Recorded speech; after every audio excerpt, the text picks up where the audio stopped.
Welcome, weary traveler, to the shadowed corners of the American frontier, where not all legends are born from heroism. Tonight, we journey into the harsh world of the O'Driscoll Boys, a gang that carved its name across the wild territories through blood and betrayal. Close your eyes and let yourself drift into this tale of outlaws and rivalries, of broken men seeking power in a lawless land. There's no need to memorize every detail, simply let the story wash over you like autumn mist across the plains, and allow these voices from the past to guide you gently towards sleep. In the years that followed the Great War between the states, when brother had fought against brother and the very soul of America lay wounded and bleeding, the frontier became a refuge for men who could no longer find their place in a world that seemed to have forgotten them entirely. The vast territories beyond the reach of proper civilization offered something that the ordered streets of eastern cities could not a chance to disappear, to remake oneself, to live by rules that existed only in the space between a man's conscience and the business end of his revolver. It was in this fractured landscape of broken dreams and shattered loyalties that a young man named Colm O'Driscoll first tasted the bitter freedom that came with living outside the law. Born to parents who had fled the potato famines of Ireland with nothing but hope and determination, Colm had grown up understanding that survival often required taking what the world would not freely give. The war had taught him that violence could be both tool and trade, while the harsh years of Reconstruction had shown him that the line between lawman and outlaw was often drawn by whoever held the most power rather than whoever held the moral high ground. The early formation of what would eventually become known as the O'Driscoll Boys began not with grand ambition or noble purpose, but with the simple recognition that desperate men could find strength in numbers. Colm possessed a quality that would serve him well in the years to come, an ability to see potential in people whom others dismissed as worthless. While more discerning leaders might have sought out skilled gunfighters or experienced horsemen, Colm understood that raw desperation could be molded into a weapon just as deadly as any Colt revolver. In the chaotic aftermath of the war, the territories were filled with such men: Confederate deserters who could never return home, Union soldiers who had seen too much death to settle into peaceful lives, immigrants who had discovered that America's streets were not paved with gold, but with the bones of those who had tried and failed to claim their piece of the dream.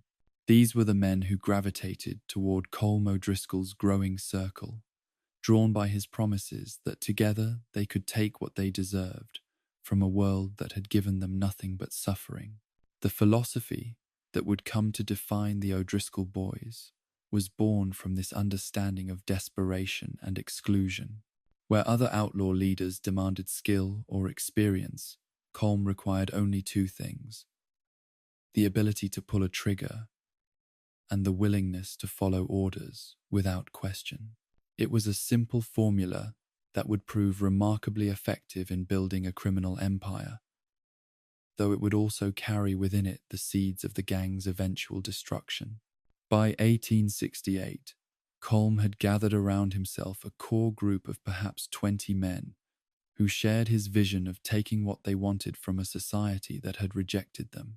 These early followers were a rough collection of failed farmers, discharged soldiers, and drifters who had found in Colm's leadership something they had been searching for without even knowing it: a sense of belonging, however twisted and violent it might be. The gang's first major criminal enterprise was born from necessity rather than grand design. Trapped in a harsh winter with supplies running low and no legitimate means of acquiring what they needed, Colm led his men in a raid on a supply train carrying goods to the mining camps of Colorado Territory. The robbery was messy, violent, and ultimately successful, yielding not only the food and ammunition they desperately needed, but also a substantial amount of cash that had been intended to pay the miners' wages. More importantly than the material gains, however, The train robbery taught Colm a crucial lesson about the nature of criminal enterprise. The men who followed him were not motivated by honor or loyalty in any traditional sense. They were motivated by results. Success bred confidence. Confidence bred more recruits. And more recruits meant the ability to attempt even bolder and more lucrative crimes. It was a cycle that would define the O'Driscoll boys for the remainder of their existence. The early 1870s saw the gang expand its operations across multiple territories, establishing a network of hideouts and safe houses that stretched from the mountains of Colorado to the plains of Kansas. Colm's approach to territorial expansion was characteristically pragmatic rather than attempting to drive out established gangs or claim specific regions as exclusively his own. He focused on identifying areas where law enforcement was weak or corrupt, and where legitimate authority was either absent or easily intimidated. This strategy proved remarkably effective in the post-war years, when federal and territorial authorities were stretched thin and often more concerned with political reconstruction than with pursuing scattered bands of outlaws. The O'Driscoll boys learned to move like ghosts through the vast spaces of the frontier, striking quickly and disappearing before any organized response could be mounted against them. The gang's recruitment methods during this period reflected Colm's fundamental understanding that quantity could compensate for quality if properly managed. Rather than seeking out renowned gunfighters or experienced criminals, the O'Driscoll boys actively recruited from the ranks of society's cast-offs, men who had been rejected by other outlaw gangs as too unstable, too violent, or too desperate to be reliable. These were individuals who brought little skill to the organization, but possessed something equally valuable. They had nothing left to lose. It was during this expansion period that the O'Driscoll boys adopted what would become their most recognizable trademark: the long grey coats that members wore as both uniform and badge of identity. The choice of color was deliberate and symbolic, reflecting Colm's understanding of the psychological impact that a unified appearance could have on both enemies and potential recruits. Grey was the color of ashes, of storm clouds, of the uncertain space between light and darkness, where the O'Driscoll boys made their home. These coats served multiple practical purposes beyond mere intimidation. They provided protection from the harsh weather that gang members often endured while moving between hideouts. They helped to conceal weapons and stolen goods. And most importantly, they created a sense of shared identity among men who might otherwise have had nothing in common save their criminal enterprises. When a man put on that grey coat, he was no longer simply a failed farmer or discharged soldier. He was an O'Driscoll boy, part of something larger and more powerful than himself. The psychological effect of this uniform extended beyond the gang members themselves to the communities they terrorized. The sight of those grey coats riding into town became a harbinger of violence and theft, a signal that ordinary citizens should lock their doors and pray that the storm would pass them by. This reputation for ruthless efficiency was carefully cultivated by Colm, who understood that fear could be a more effective weapon than any number of bullets. By the mid-1870s, the O'Driscoll boys had evolved from a desperate band of survivors into something approaching a criminal corporation. Colm had established a loose hierarchy within the gang, with trusted lieutenants overseeing different aspects of their operations: robberies, extortion, recruitment, and intelligence gathering. Yet, even as the organization grew more sophisticated, its core philosophy remained unchanged. Numbers mattered more than individual skill. Fear was more valuable than respect, and survival justified any action, no matter how brutal or immoral. The gang's relationship with law enforcement during these formative years was complex and often contradictory. While they were pursued by honest lawmen who sought to bring them to justice, they also cultivated relationships with corrupt sheriffs and marshals who could be bought blackmailed, or intimidated into cooperation. Colm understood that the law was not an absolute force but a human institution, subject to the same weaknesses and temptations as any other human endeavor. This pragmatic approach to corruption served the O'Driscoll boys well in the lawless territories where they operated most frequently. In towns where the sheriff could be bought for the price of a good horse, the gang could operate with virtual impunity, using legitimate businesses as fronts for their criminal enterprises, and even recruiting directly from the local population. These arrangements were rarely permanent eventually. Political pressure or the arrival of incorruptible federal marshals would force the gang to move on, but they provided crucial breathing space during which the O'Driscoll boys could plan their next operations and recruit new members. The network of informants that Colm established during this period would prove to be one of his most valuable assets in the years to come. Unlike other outlaw leaders who relied primarily on their own intelligence gathering, Colm understood that information was a commodity that could be bought, traded, or extracted through intimidation.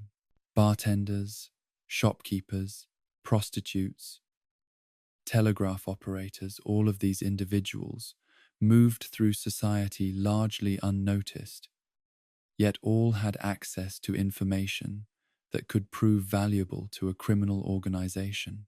By offering protection, payment, or simple survival to these informants, Colm created a web of intelligence that extended far beyond the gang's immediate territory. This network allowed the O'Driscoll boys to stay ahead of law enforcement efforts, identify lucrative targets before their competitors, and avoid the kind of devastating surprises that had destroyed other outlaw gangs. It was a system that required constant maintenance and occasional brutal enforcement, but it provided the gang with a significant advantage over their rivals. As the 1870s drew to a close, the O'Driscoll boys had established themselves as one of the most feared and successful criminal organizations in the American West. They had survived economic downturns, law enforcement campaigns, and territorial disputes that had destroyed lesser gangs. Yet even as they celebrated their success, the seeds of future conflict were already being sown in the form of a charismatic outlaw leader named Dutch van der Linde, whose own philosophy of criminal enterprise would eventually bring him into direct and deadly conflict with Colm O'Driscoll's empire of numbers and fear. The stage was set for a confrontation that would define both men's legacies and ultimately lead to the destruction of everything they had built. But for now, in these early years of expansion and success, such thoughts were far from anyone's mind. The O'Driscoll boys rode across the frontier like a grey tide, taking what they wanted and leaving behind a trail of broken lives and shattered dreams.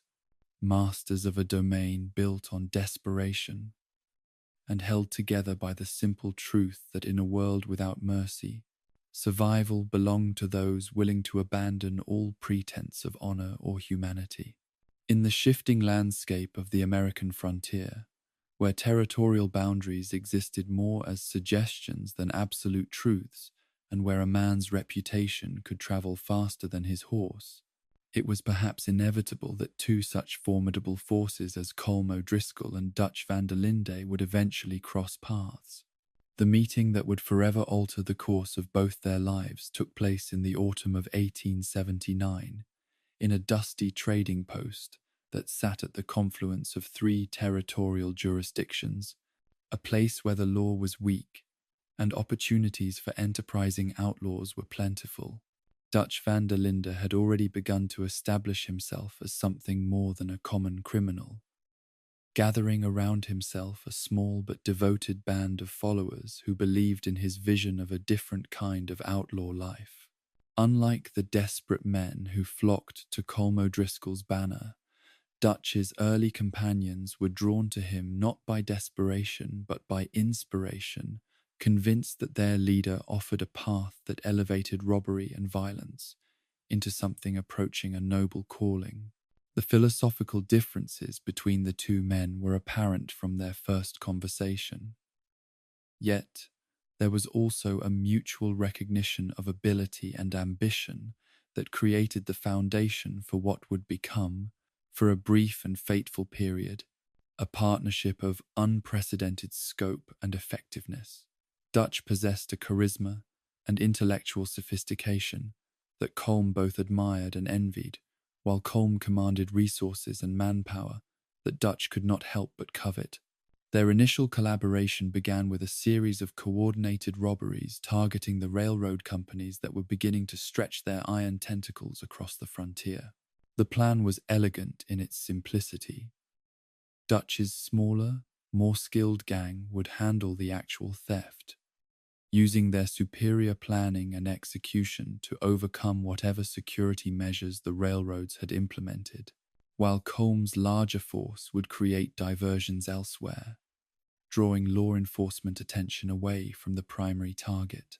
The first joint operation took place on a rain-soaked evening in November of 1879, when a Union Pacific freight train carrying payroll for 3 different mining operations found itself stopped by a carefully orchestrated blockade in a narrow canyon outside of Leadville, Colorado.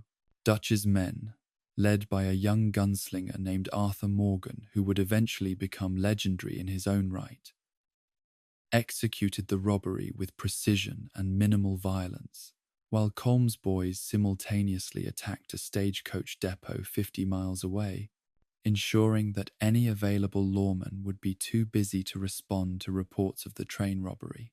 The success of this first collaboration yielded not only substantial financial rewards for both gangs, but also demonstrated the potential of combining Dutch's tactical brilliance with Colm's raw numbers and territorial knowledge. Over the following months, the two leaders would plan and execute a series of increasingly ambitious crimes, each one building upon the lessons learned from the last, each one strengthening the bond between organizations that had previously viewed each other as competition. During this period of cooperation, the members of both gangs began to intermingle in ways that would have lasting consequences for all involved. Dutch's followers, accustomed to a more intimate and philosophical approach to their criminal activities, found themselves exposed to the harsh pragmatism that characterized Colm's operation. Meanwhile, some of Colm's men began to glimpse the possibility of a different way of living as outlaws, one that offered purpose and meaning beyond mere survival and accumulation of wealth.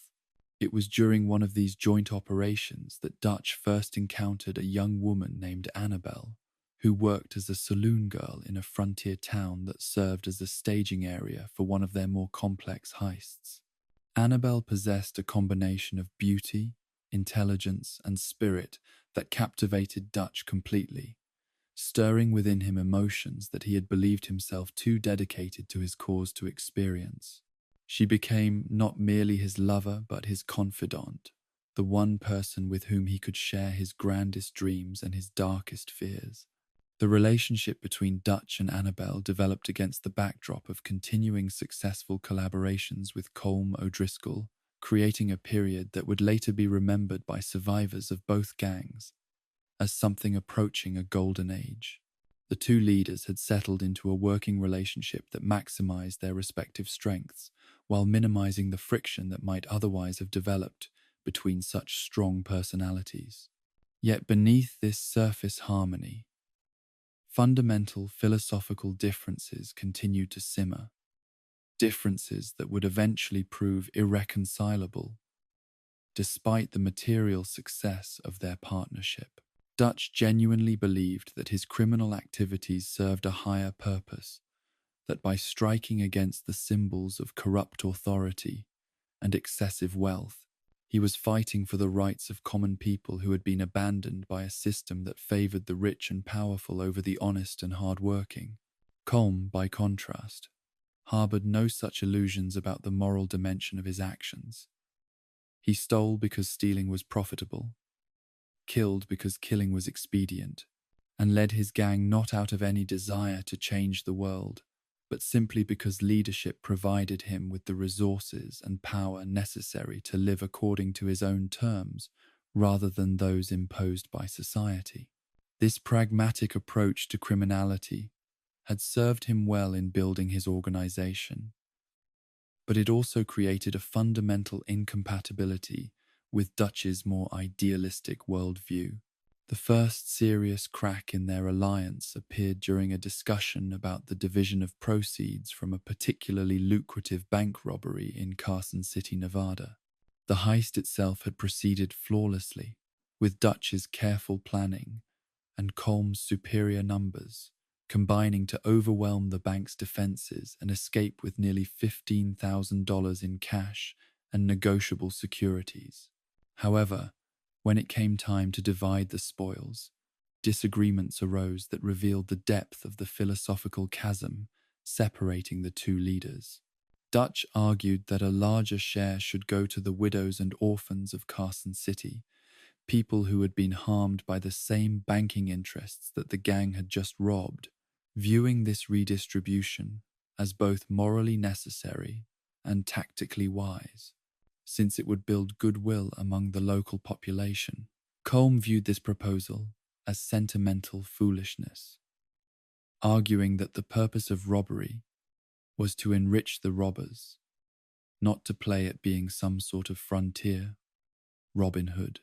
The argument that followed this disagreement was their first serious conflict, and while both men ultimately agreed to compromise with a smaller portion than Dutch wanted going to local relief efforts, the seeds of deeper mistrust had been planted.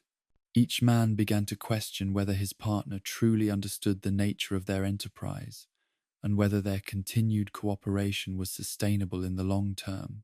These philosophical tensions were exacerbated by practical concerns about the increasingly dangerous attention their joint operations were attracting from federal authorities.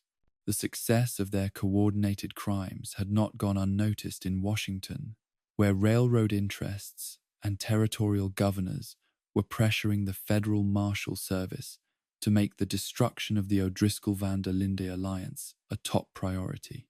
By the spring of 1880, both gangs found themselves under unprecedented pressure from law enforcement agencies that had previously been content to treat frontier crime as a local problem.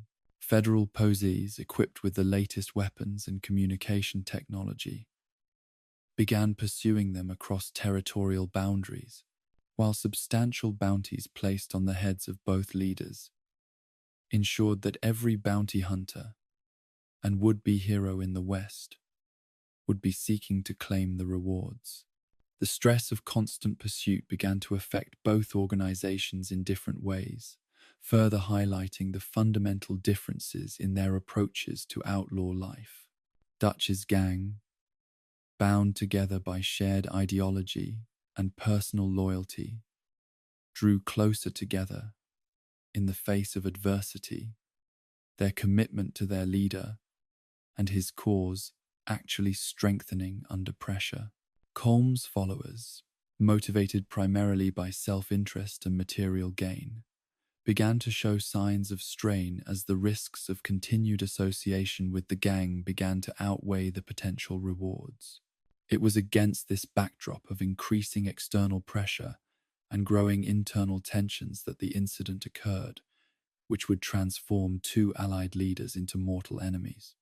The details of exactly what transpired on that fatal day in June of 1880 remain disputed, with surviving accounts offering conflicting versions of events that may never be fully reconciled.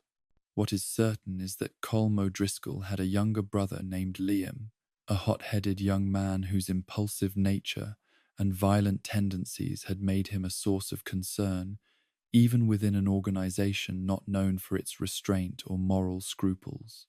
Liam had been assigned to oversee a relatively simple extortion operation targeting a wealthy rancher near Santa Fe, New Mexico, but had allowed the situation to escalate far beyond what anyone had anticipated. According to Dutch's later account of events, Liam O'Driscoll had not been content merely to collect the protection money that the rancher had agreed to pay in exchange for being left alone by the gang. Instead, He had assaulted the rancher's teenage daughter, an act that went far beyond the bounds of what Dutch considered acceptable behavior, even for an outlaw. When Dutch confronted Liam about his actions, the younger O'Driscoll had responded with threats and challenges to Dutch's authority, creating a situation that could not be resolved through negotiation or compromise. Colm's version of events, as related by surviving members of his gang, painted a very different picture of the confrontation. According to this account, Dutch had been seeking an excuse to assert dominance over the O'Driscoll organization, viewing Liam's relatively minor transgression as an opportunity to demonstrate his moral superiority and perhaps position himself as the senior partner in their alliance. Regardless of the true details surrounding the confrontation, the outcome was undisputed. Dutch van der Linde drew his revolver and shot Liam O'Driscoll dead, ending a life that had barely reached its 22nd year and igniting a blood feud that would consume both gangs for decades to come. The killing took place in front of witnesses from both organizations, ensuring that there could be no possibility of covering up or minimizing what had occurred. Colm's reaction to his brother's death was swift and terrible, though it was also calculated in a way that revealed much about his character and priorities. Rather than immediately seeking direct revenge against Dutch, which would have been the expected response and which Dutch was certainly prepared for, Colm chose instead to strike at the thing Dutch valued most: his relationship with Annabelle. The woman who had brought such joy and meaning to Dutch's life became the instrument of Colm's vengeance, though she herself was entirely innocent of any role in the events that had led to Liam's death. Colm's men captured her during what should have been a routine supply run to one of the towns where the gangs maintained safe houses, taking her to a remote cabin in the mountains where her fate would be decided by forces beyond her control or understanding. What happened to Annabelle during her captivity would haunt Dutch van der Linde for the rest of his days, not merely because of the physical suffering she endured, but because of what her death represented: the destruction of innocence, by the very violence that he had convinced himself served noble purposes. When her body was finally discovered by Dutch's men, it bore evidence of treatment so brutal and degrading that even hardened outlaws found themselves sickened by what they witnessed. The message that accompanied Annabelle's remains was brief and to the point. An eye for an eye, Dutch. Now we're even. But both men knew that they were far from even, that the deaths of Liam O'Driscoll and Annabelle had created a debt that could only be settled through the complete destruction of one organization or the other. The transformation of former allies into implacable enemies was as swift as it was complete. Within days of Annabelle's murder, both gangs had abandoned their previous territories and begun the deadly game of cat and mouse that would define their relationship for the next 2 decades. Dutch's followers rallied around their leader's grief and rage, viewing the conflict not merely as a matter of gang rivalry, but as a righteous crusade against an evil that had revealed its true nature through an act of unspeakable cruelty. Colm's men, meanwhile, found themselves bound to their leader, not merely by loyalty or shared profit, but by the knowledge that Dutch van der Linde would never rest until every one of them was dead. The philosophical debates that had once characterized their alliance were now irrelevant. What remained was a simple question of survival, with each gang dedicated to ensuring that the other would not live to see another year. The blood feud that began with the deaths of 2 people would ultimately claim hundreds of lives on both sides, creating a spiral of violence and revenge that would draw in innocent bystanders, corrupt lawmen, and Rivelgangs alike. It would reshape the criminal landscape of the American West, creating power vacuums that other organizations would rush to fill, while forcing both the O'Driscoll boys and the van der Linde gang to adapt their methods and territories in response to the constant threat posed by their mortal foes, say nay, enemies. Yet even as the first shots were fired in what would become a war without mercy or quarter, both Dutch van der Linde and Colm O'Driscoll understood that their conflict had moved beyond mere criminality into something approaching mythology. They were no longer simply outlaw leaders competing for territory and resources. They had become symbols of incompatible worldviews, representatives of different approaches to life itself in a harsh and unforgiving world. The blood feud would endure long after the specific grievances that had sparked it had been forgotten by everyone except the principals themselves, taking on a life of its own that would ultimately consume not only the men who had started it, but many of those who had the misfortune to be caught in its path. In the years to come, the names Dutch van der Linde and Colm O'Driscoll would be spoken in the same breath, not as former allies, but as eternal enemies, whose hatred for each other had become the defining characteristic of their respective legacies. In the decade that followed the shattering of the alliance between Colm O'Driscoll and Dutch van der Linde, the O'Driscoll boys embarked upon a campaign of expansion that would transform them from a regional criminal organization into something approaching a frontier empire. The blood feud with Dutch had paradoxically strengthened Colm's resolve and clarified his vision of what his gang could become, stripping away any remaining pretense of noble purpose and revealing the pure pragmatism that had always driven his ambitions. The 1880s witnessed an unprecedented growth in the scope and scale of O'Driscoll operations, as Colm systematically expanded his influence across 5 separate states and territories. Unlike other outlaw leaders who sought to dominate specific regions through superior firepower or tactical brilliance, Colm's approach was based on the fundamental understanding that territory meant nothing if you lacked the manpower to hold it, and manpower could be acquired through methods that more scrupulous criminals would never consider. The recruitment philosophy that had served him well in the early years of his leadership now became the cornerstone of a deliberate strategy to build the largest criminal organization the American West had ever seen, where Dutch van der Linde sought quality in his followers, demanding loyalty, skill, and philosophical alignment with his vision of honorable outlawry. Colm O'Driscoll cared only about numbers. Any man who could sit a horse and pull a trigger was welcome in the O'Driscoll boys, regardless of his past crimes, his mental stability, or his capacity for unspeakable violence. This approach to recruitment yielded immediate and dramatic results. By 1883, reliable estimates suggested that the O'Driscoll boys numbered well over 400 active members, making them larger than some territorial militias, and certainly more feared than most legitimate law enforcement agencies. These men were spread across a network of camps, hideouts, and safe houses that extended from the Colorado mining camps to the cattle ranches of Texas, from the wheat fields of Kansas to the territorial boundaries of California. The sheer scale of this criminal empire created logistical challenges that would have overwhelmed most outlaw leaders, but Colm possessed an almost supernatural ability to manage chaos through the simple expedient of not attempting to control it too closely. Rather than trying to coordinate the activities of hundreds of criminals across thousands of square miles, he established a loose command structure that allowed individual cells to operate with considerable autonomy while still contributing to the overall goals of the organization.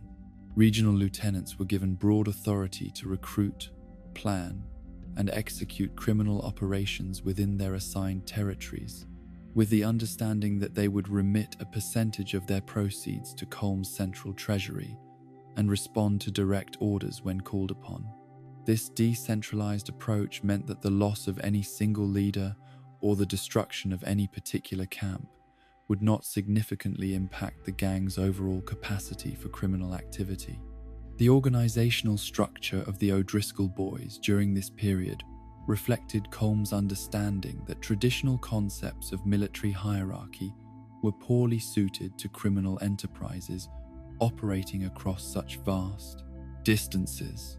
Instead of a rigid chain of command, the gang functioned more like a confederation of semi-independent criminal bands, united by common allegiance to Colm's leadership and shared identification with the O'Driscoll name and reputation. This loose confederation model proved remarkably resilient in the face of law enforcement pressure, as authorities found themselves facing not a single organization that could be decapitated through the capture or killing of its leadership, but rather a Hydra-like entity that seemed to sprout new heads whenever old ones were removed. The capture of an O'Driscoll lieutenant in Colorado might temporarily disrupt operations in that region, but it would have no impact whatsoever on simultaneous criminal activities being conducted by completely separate O'Driscoll cells in Kansas or New Mexico. The recruitment methods employed by the O'Driscoll boys during their expansion phase were as pragmatic as they were morally questionable. Colm's recruiters frequented the places where desperate men gathered: frontier saloons, mining camps, railroad construction sites, and the margins of established communities where society's failures congregated in search of whatever opportunities might present themselves. The pitch made to potential recruits was simple and direct. The O'Driscoll boys offered steady pay, reliable meals, protection from the law through corruption and intimidation, and the chance to take revenge on a society that had rejected or failed them. For men who had exhausted their legitimate options and faced the choice between starvation and criminality, the offer was often irresistible. New recruits were not subjected to extensive testing or evaluation, nor were they required to demonstrate particular skills or prove their loyalty through elaborate initiation rituals. The only requirements for membership in the O'Driscoll boys were the willingness to follow orders without question and the ability to kill without remorse when circumstances demanded it. These minimal standards ensured a steady stream of new members, though they also guaranteed that the quality of individual gang members remained consistently low. The grey coats that had become the organization's trademark during its early years now served as both uniform and psychological tool, transforming desperate individuals into members of something larger and more powerful than themselves. The moment a new recruit donned that distinctive garment, he ceased to be merely another failed prospector or discharged soldier and became an O'Driscoll boy, with all the privileges and protections that membership entailed. The psychological impact of this transformation should not be underestimated, particularly for men who had spent years being dismissed as worthless by legitimate society. The grey coat represented not only protection from the elements and concealment for weapons, but also a form of social identity that many of these men had never possessed. For the first time in their lives, they belonged to something that commanded respect, even if that respect was based primarily on fear. The territorial expansion of the O'Driscoll boys during the 1880s was facilitated by Colm's sophisticated understanding of the relationship between crime and corruption. Unlike idealistic outlaws who viewed law enforcement as an implacable enemy to be confronted through superior firepower, Colm recognized that most lawmen were simply human beings subject to the same temptations and weaknesses as everyone else. The systematic corruption of local law enforcement became a cornerstone of O'Driscoll expansion strategy, with substantial resources devoted to identifying sheriffs, marshals, and judges who could be bought, blackmailed, or intimidated into cooperation. This approach proved remarkably cost-effective, as the price of purchasing a corrupt sheriff was often less than the cost of fighting a series of running battles with honest lawmen. The methods employed to secure law enforcement cooperation were as varied as they were effective. Some officials were simply purchased outright, offered monthly payments that exceeded their legitimate salaries in exchange for advance warning of planned raids and deliberate incompetence in pursuing O'Driscoll criminals. Others were compromised through blackmail, with the gang's extensive intelligence network providing embarrassing or incriminating information that could be used to ensure compliance.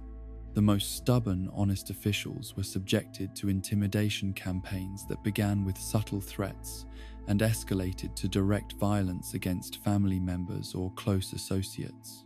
Few lawmen possessed the courage to maintain their integrity in the face of credible threats against their wives and children, particularly when the alternative was simply looking the other way while crimes were committed in distant parts of their jurisdictions.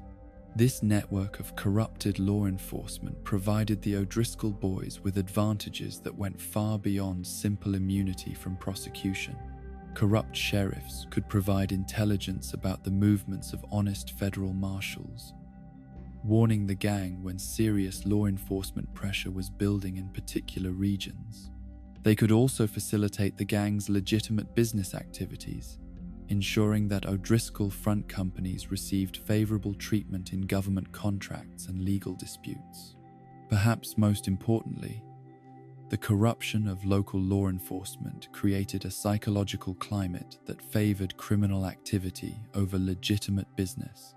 When honest citizens realized that the local sheriff was in the pay of outlaws, they became less likely to report crimes, less willing to testify against criminals, and more inclined to simply accept whatever protection, money, or other demands the gang might make. The methods of intimidation and territorial control employed by the O'Driscoll boys during their expansion phase reflected Colm's understanding that reputation could be a more powerful weapon than any number of rifles. The gang systematically cultivated a reputation for ruthless violence against anyone who opposed their interests, ensuring that potential victims understood the consequences of resistance. Public executions of those who defied O'Driscoll authority became a trademark of the gang's territorial control methods. These killings were not merely acts of revenge, but carefully orchestrated demonstrations designed to communicate the futility of opposing the gang's will. The victims were often chosen as much for their symbolic value as for their actual transgressions, with particular attention paid to killing individuals whose deaths would send clear messages to specific audiences. The murder of an honest sheriff demonstrated that law enforcement could not protect those who opposed the gang.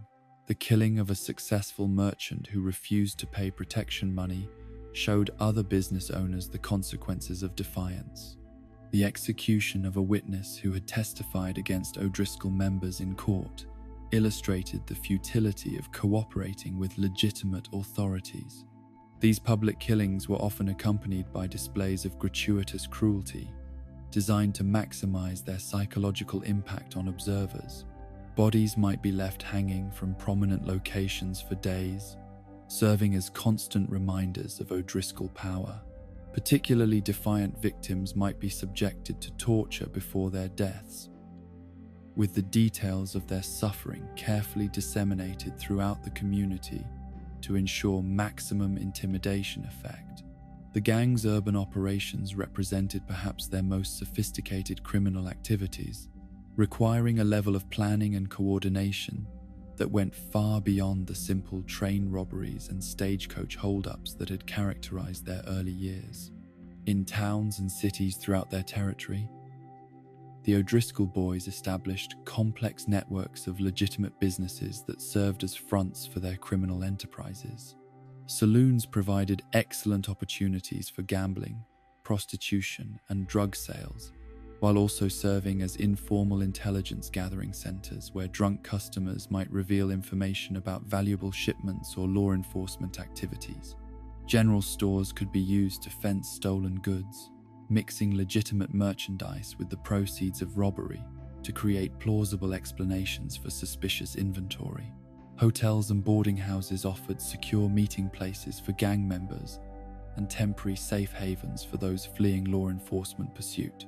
The Valentine operations that flourished during the mid-1880s exemplified the O'Driscoll approach to urban crime.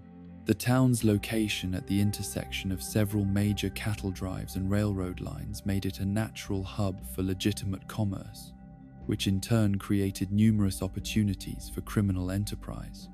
O'Driscoll members could be found in virtually every establishment in the town, from the saloons where they recruited new members to the doctor's office where they conducted backroom interrogations of those who crossed their interests.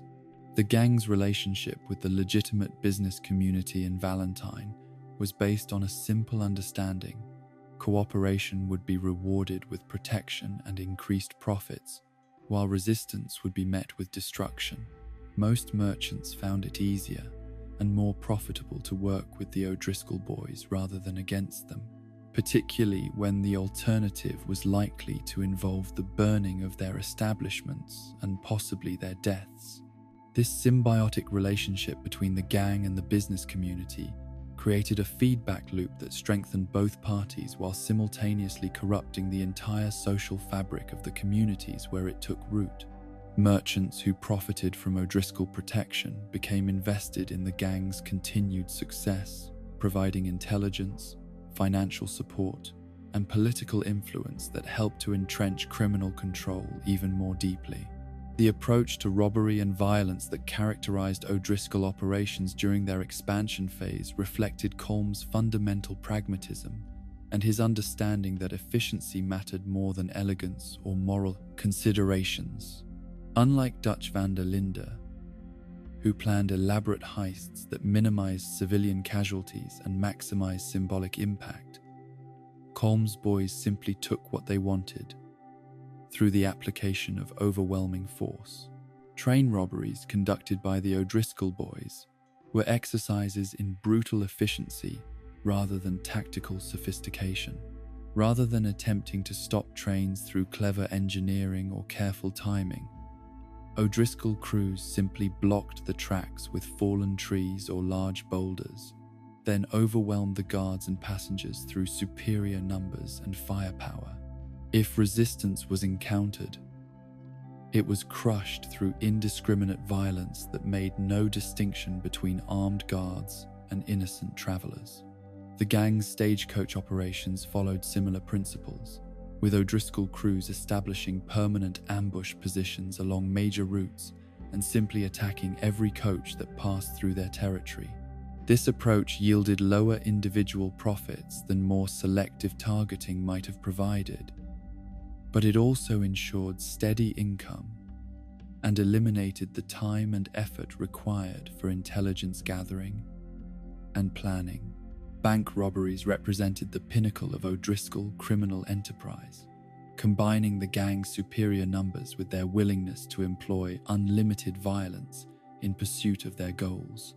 Rather than attempting to crack safes or bypass security measures through technical skill, O'Driscoll bank jobs typically involved simply overwhelming the institution through brute force, killing anyone who resisted, and taking everything of value regardless of the consequences. The psychological impact of these brutal robberies extended far beyond their immediate financial yields. As news of O'Driscoll methods spread throughout the region and convinced other potential targets that resistance was futile, banks that might have invested in better security or hired additional guards often chose instead to simply accept their losses and hope that cooperation would minimize the violence directed against their employees and customers. By 1885, the O'Driscoll boys had achieved something unprecedented in the history of American criminal organizations. They had created a criminal empire that spanned multiple states and operated with virtual impunity across vast territories, where legitimate authority was either absent, corrupted, or too intimidated to function effectively. Their success had come at an enormous cost in human suffering. But from Colm's perspective, that suffering was simply the price of building something that would endure. The empire of numbers that Colm had constructed was held together not by loyalty or shared ideology, but by fear, greed, and the simple recognition that membership in the O'Driscoll boys offered advantages that could not be obtained through legitimate means. It was a pragmatic arrangement that worked precisely because it made no demands on its participants beyond basic obedience and occasional violence. Yet even as the O'Driscoll boys celebrated their unprecedented success, the seeds of their eventual destruction were already being sown.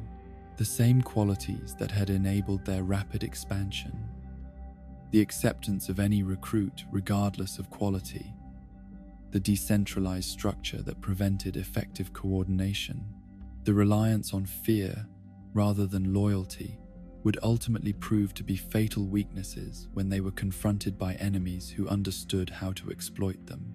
The blood feud with Dutch van der Linde continued to simmer in the background of O'Driscoll expansion, a constant reminder that there were still those who refused to be intimidated or bought. More importantly, the gang's success had attracted the attention of federal authorities who were beginning to understand that the O'Driscoll boys represented a threat to the very foundations of law and order in the American West. The stage was being set for a confrontation that would test whether Colm's empire of numbers could survive against enemies who possessed not only superior skills and equipment, but also the kind of moral conviction that his own followers had long since abandoned. The O'Driscoll boys had built their success on the principle that quantity could triumph over quality, but they were about to discover that some battles could not be won through numbers alone. The winter of 1899 descended upon the Grizzly Mountains with a ferocity that seemed to mirror the desperation of those who sought refuge within its frozen embrace. The blizzards that swept across the peaks carried with them more than just snow and ice. They brought the scattered remnants of criminal enterprises that had been shattered by the forces of law and justice, driving men who had once commanded respect and fear into the humbling position of simply trying to survive another day in the wilderness. It was in this harsh and unforgiving landscape that two of the most feared outlaw gangs in the American West found themselves thrown together by circumstances neither had anticipated nor desired. The Van der Linde gang, reeling from the catastrophic failure of their Blackwater operation, had fled north into the mountains with federal agents and bounty hunters in close pursuit. The O'Driscoll boys, following their own violent encounters with law enforcement in the territories below, had similarly sought sanctuary in the high country, where winter weather would make pursuit difficult, if not impossible.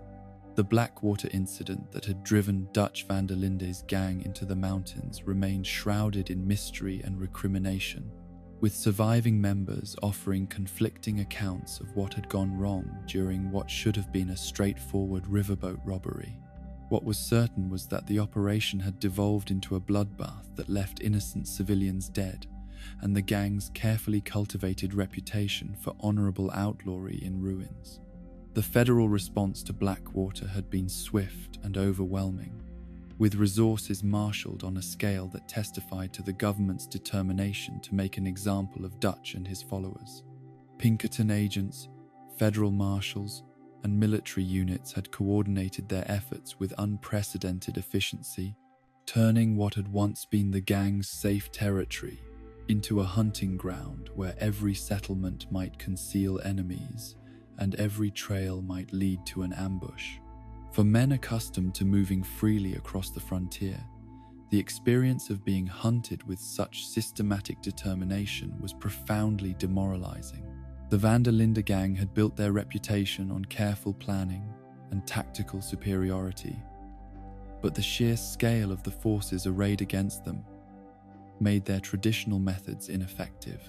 They found themselves reduced to the most basic level of criminal existence, simple survival in a hostile environment. The O'Driscoll boys had arrived in the Grizzlies under similarly desperate circumstances, though their flight north had been prompted by a different sort of disaster. A series of coordinated law enforcement raids across multiple territories had simultaneously struck several major O'Driscoll camps, killing dozens of gang members and capturing substantial quantities of weapons and stolen goods. While the decentralized nature of Colm's organization had prevented complete destruction, the raids had inflicted serious damage on the gang's operational capacity. The timing of these raids suggested a level of intelligence gathering and coordination that went beyond anything local authorities could have achieved on their own. Someone had provided federal agents with detailed information about O'Driscoll hideouts, supply routes, and operational patterns, enabling them to strike multiple targets simultaneously and maximize the damage inflicted on the organization. Colm O'Driscoll himself had narrowly escaped capture during one of these raids, fleeing into the mountains with only a handful of his most trusted lieutenants, while the majority of his followers were either killed, captured, or scattered to the winds. For a man accustomed to commanding hundreds of followers across multiple states, the reduction to leading fewer than 30 desperate survivors was a humiliation that burned as fiercely as the cold mountain winds. The abandoned mining town where both gangs eventually took shelter had been carved from the mountainside during the gold rush of the 1850s, when prospectors had believed that every creek and canyon might yield the fortune that would transform their lives. The harsh realities of mountain mining had quickly dispelled such optimism, leaving behind a collection of empty buildings that testified to the gap between frontier dreams and frontier realities. The structures that remained were solidly built but long neglected, their log walls and stone foundations designed to withstand mountain weather but showing the effects of decades of abandonment. Snow had drifted through broken windows and collapsed roofs, while the wooden floors had warped and rotted in places where moisture had penetrated the building's defenses. For men fleeing through a blizzard with limited supplies and no clear destination, however, even these dilapidated structures represented salvation. The buildings provided shelter from the killing wind, space for fires that could mean the difference between life and death, and defensible positions from which to watch for pursuing enemies.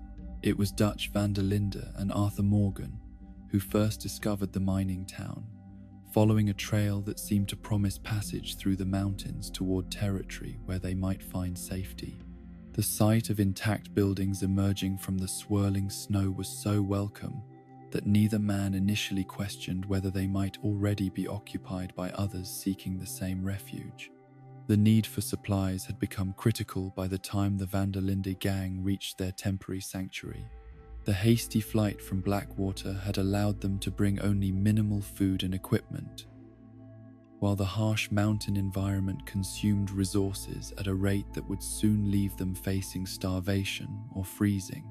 The discovery of smoke rising from a homestead further up the mountain, therefore, represented not just an opportunity, but a necessity.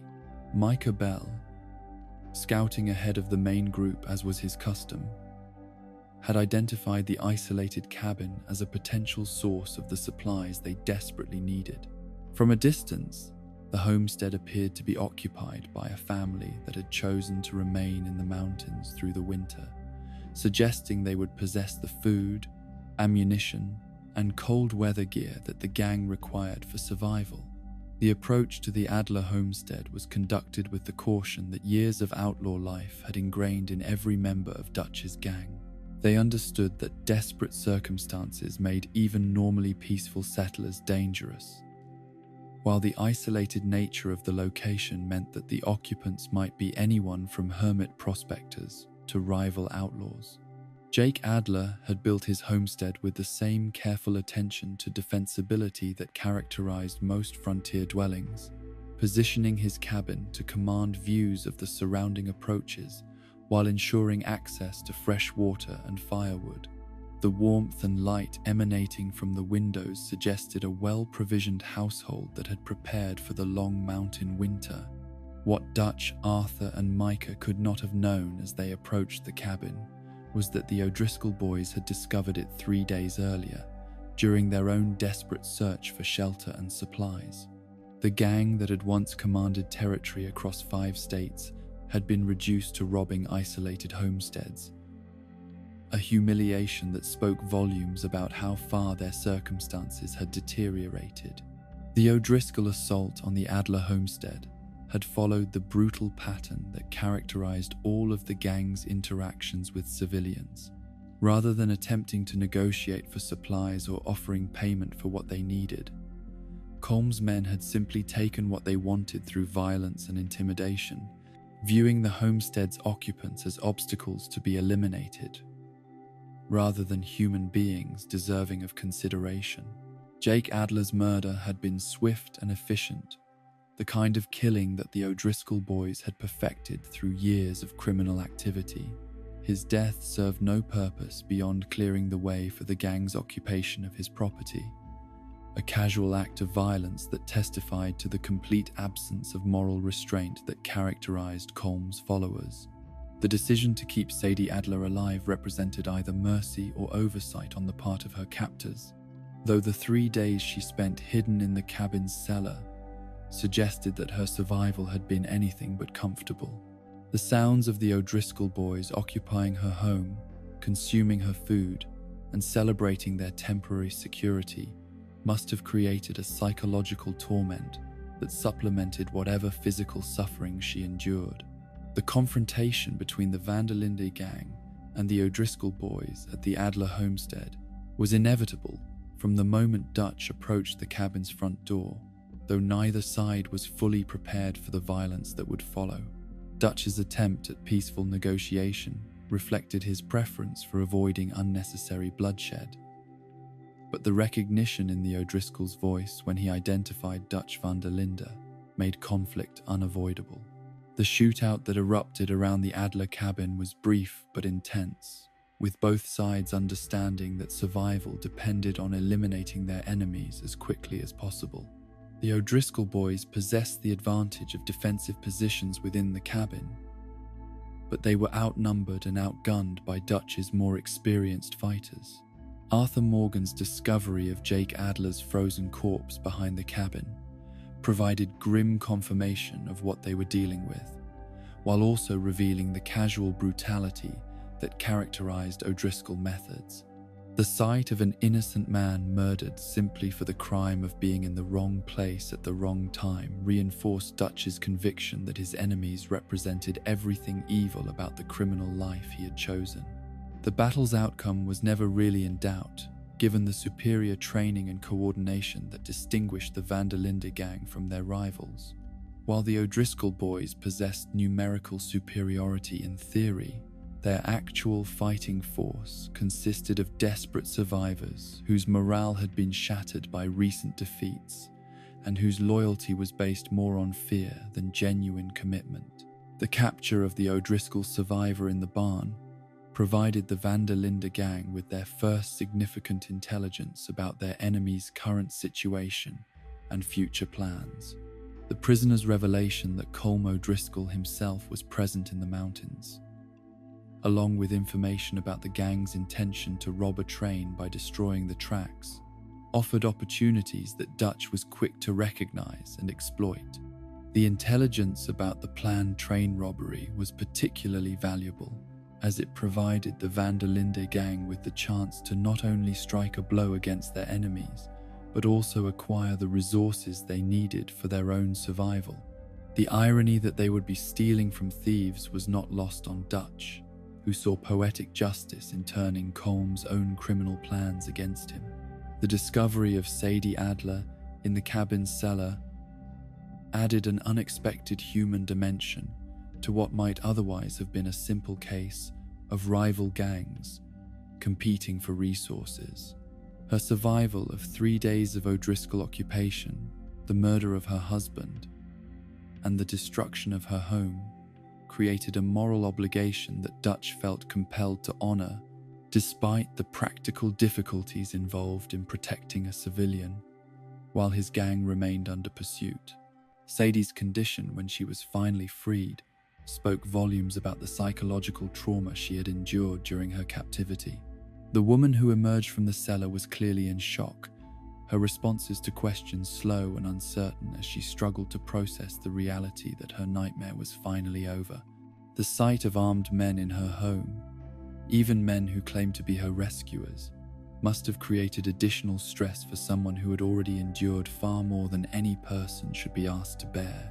The decision to bring Sadie Adler with them as they continued their flight through the mountains represented both compassion and tactical necessity on Dutch's part. Leaving her alone in the destroyed homestead would have been tantamount to murder, as she lacked the supplies and skills necessary to survive in the harsh mountain environment. At the same time, her presence would slow their movement and create additional vulnerabilities that their enemies might exploit. Dutch's philosophical reflections on the differences between his gang and the O'Driscoll boys were prompted by his encounter with the evidence of their brutality, but they also revealed the extent to which he continued to rationalize his own criminal activities. His characterization of the O'Driscoll boys as animals was not entirely inaccurate, but it also served to minimize the similarities between the two organizations and reinforce his conviction that his own crimes served a higher purpose. The intelligence gathered from the captured O'Driscoll revealed that Colm's plans extended beyond simple survival to a major criminal enterprise that could restore his gang's fortunes and reputation. The train they intended to rob belonged to Leviticus Cornwall, one of the most powerful industrialists in the American West, making it both a lucrative target and a dangerous enemy to make. Cornwall's trains carried more than just valuable cargo. They also transported the payrolls for his various mining, railroad, and oil operations, making them attractive targets for anyone desperate enough to risk attacking the property of such a well-connected and ruthless businessman. The O'Driscoll plan to destroy the tracks and rob the derailed train represented exactly the kind of brutal, short-sighted thinking that characterized their approach to criminal enterprise. The capture of Kieran Duffy during the gang's subsequent flight from the mountains would prove to have consequences that extended far beyond the immediate tactical advantage of acquiring another prisoner. Duffy's perspective, as a low-ranking O'Driscoll member, provided insights into the internal dynamics of Colm's organization that would prove invaluable in understanding their enemy's strengths and weaknesses. Duffy's obvious fear of his supposed comrades, combined with his willingness to provide information about their operations, suggested that loyalty within the O'Driscoll boys was far more fragile than their reputation for ruthless efficiency might suggest. His complaints about Colm's leadership style and treatment of his followers revealed the fundamental weakness that would ultimately contribute to the gang's destruction. The young O'Driscoll's observations about the similarities between the two gangs were uncomfortably perceptive, cutting through the philosophical justifications that Dutch used to distinguish his criminal activities from those of his enemies.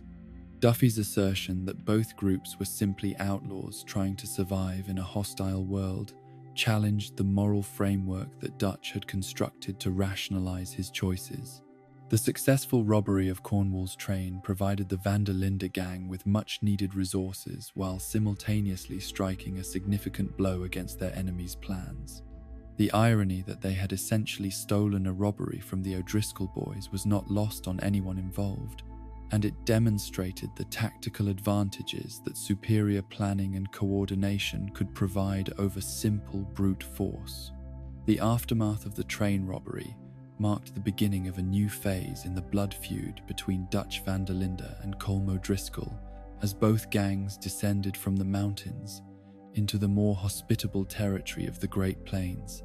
The harsh lessons learned during their mountain ordeal had strengthened both organizations in some ways while exposing critical weaknesses in others.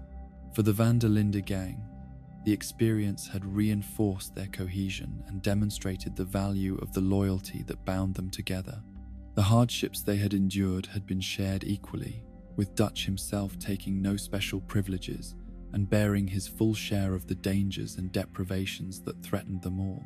The O'Driscoll boys, by contrast, had seen their organizational weaknesses magnified by the mountain experience. The same lack of genuine loyalty that made them easy to recruit also made them quick to abandon their comrades when circumstances became difficult.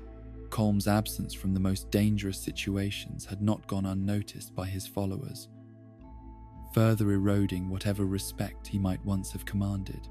The stage was now set for the next phase of their conflict, as both gangs moved into territories where their different approaches to criminal enterprise would be tested against each other and against the increasingly sophisticated law enforcement efforts being mounted against them.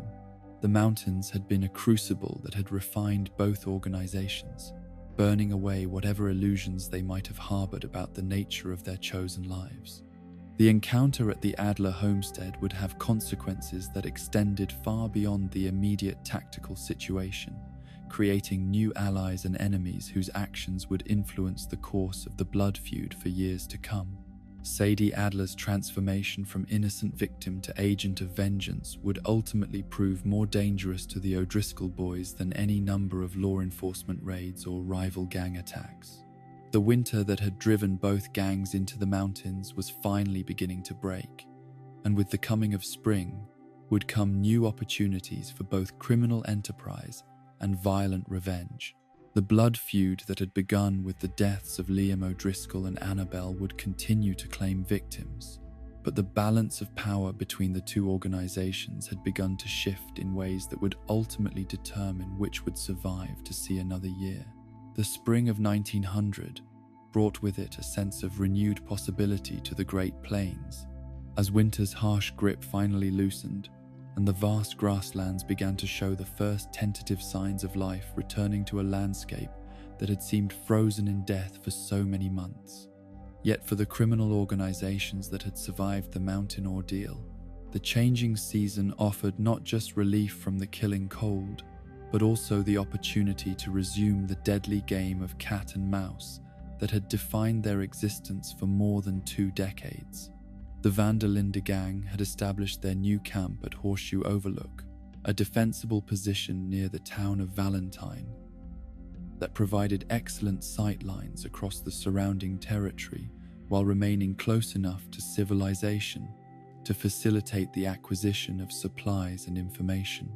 The location had been chosen with Dutch's characteristic attention to tactical detail, offering multiple escape routes, while positioning the gang where they could monitor the movements of both law enforcement and rival criminal organizations. Valentine itself had become something of a nexus for O'Driscoll activity during the winter months, as Colm's scattered followers had gravitated toward the town's saloons and boarding houses in search of warmth, companionship, and opportunities for criminal enterprise. The town's position at the intersection of several major cattle trails made it a natural gathering place for men whose loyalty was measured more in dollars than in genuine commitment to any particular leader or cause. The O'Driscoll presence in Valentine was immediately recognizable to anyone familiar with their methods and appearance, though it was also clear that the organization had been significantly weakened by their mountain ordeal. Where once they might have dominated a town like Valentine through sheer force of numbers, the remnants of Colm's gang now operated more like ordinary criminals, seeking opportunities where they could find them, rather than imposing their will through systematic intimidation.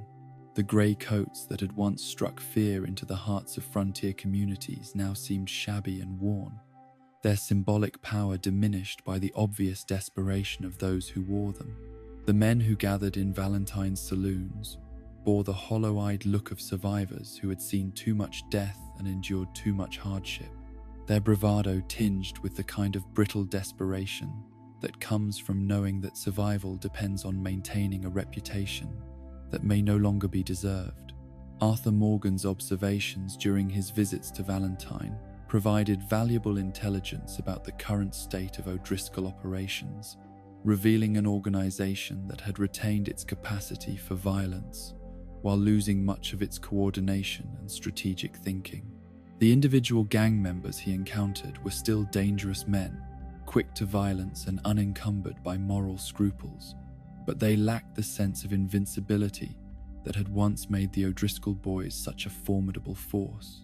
The bridge ambushes that had become an O'Driscoll trademark during this period reflected both their continuing tactical awareness and their reduced circumstances. Unable to mount the kind of large-scale operations that had characterized their earlier years, Colm's followers had adapted to their new reality by focusing on smaller, more manageable targets that could be attacked with minimal risk and maximum profit. The choice of bridges as ambush sites demonstrated a sophisticated understanding of frontier geography and human psychology. Travelers approaching a bridge were naturally focused on the potential hazards of crossing water, making them less likely to notice concealed attackers. The bridges themselves provided excellent defensive positions, with clear fields of fire and limited approaches that could be easily monitored and controlled. More importantly, bridge ambushes played on the deep-seated fears that haunted every frontier traveler. The knowledge that certain locations were inherently dangerous, places where the normal rules of civilized behavior gave way to the harsh realities of survival. A man might feel confident crossing open prairie or navigating forest trails, but bridges represented bottlenecks where even the most cautious traveler became vulnerable to those willing to exploit geographic advantages. The psychological impact of these ambushes extended far beyond their immediate victims, as news of O'Driscoll bridge attacks spread throughout the region and convinced many travelers to alter their routes or hire additional protection. This disruption of normal commerce served Colm's interests in multiple ways, creating new opportunities for his followers, while simultaneously demonstrating that the O'Driscoll boys remained a force to be reckoned with despite their recent setbacks. The establishment of 6 Point Cabin as a major O'Driscoll hideout represented Colm's attempt to recreate the kind of operational base that his organization had possessed during its glory days. The cabin's remote location in the hills northeast of Valentine provided security from casual observation while remaining accessible to gang members operating throughout the region. The choice of this particular location revealed much about Colm's current thinking and priorities. Rather than attempting to re-establish control over vast territories as he had done in the past, he was now focused on creating secure bases from which his followers could operate with relative safety. The cabin's position allowed for rapid communication with O'Driscoll cells throughout the Heartlands, while providing a fallback position in case law enforcement pressure made other locations untenable. The interior of 6 Point Cabin reflected the practical concerns of men who lived constantly under threat of discovery and attack. Every piece of furniture could serve as cover during a shootout, while hidden caches throughout the building contained weapons, ammunition, and emergency supplies. The planning that had gone into preparing the cabin as a defensive position revealed that Colm had learned valuable lessons from his recent encounters with better organized enemies. Yet the cabin also served as a symbol of how far the O'Driscoll boys had fallen from their former prominence. Where once they had commanded entire towns and corrupted entire counties, they were now reduced to hiding in isolated buildings and hoping that their enemies would not discover their whereabouts. The very existence of the hideout testified to their current weakness as much as their continuing determination to survive. The intelligence gathered at 6 Point Cabin during the Vanderlinde gang's assault on the position revealed the extent to which Colm had become disconnected from the day-to-day operations of his organization. The documents recovered from the cabin showed detailed plans for various criminal enterprises, but they also revealed a leader who was increasingly reliant on subordinates to execute operations that he himself was unwilling or unable to personally oversee. This delegation of responsibility reflected both tactical necessity and personal cowardice on Colm's part. The increased law enforcement pressure that had followed the Blackwater incident made it dangerous for high-profile criminals to expose themselves unnecessarily, but it also revealed that Colm's legendary reputation was built more on the actions of his followers than on his own personal courage or skill. The pattern of absentee leadership that characterized Colm's behavior during this period would have profound implications for the long-term survival of his organization. Criminal enterprises require constant personal attention from their leaders, particularly in times of crisis when quick decisions and bold action can mean the difference between survival and destruction.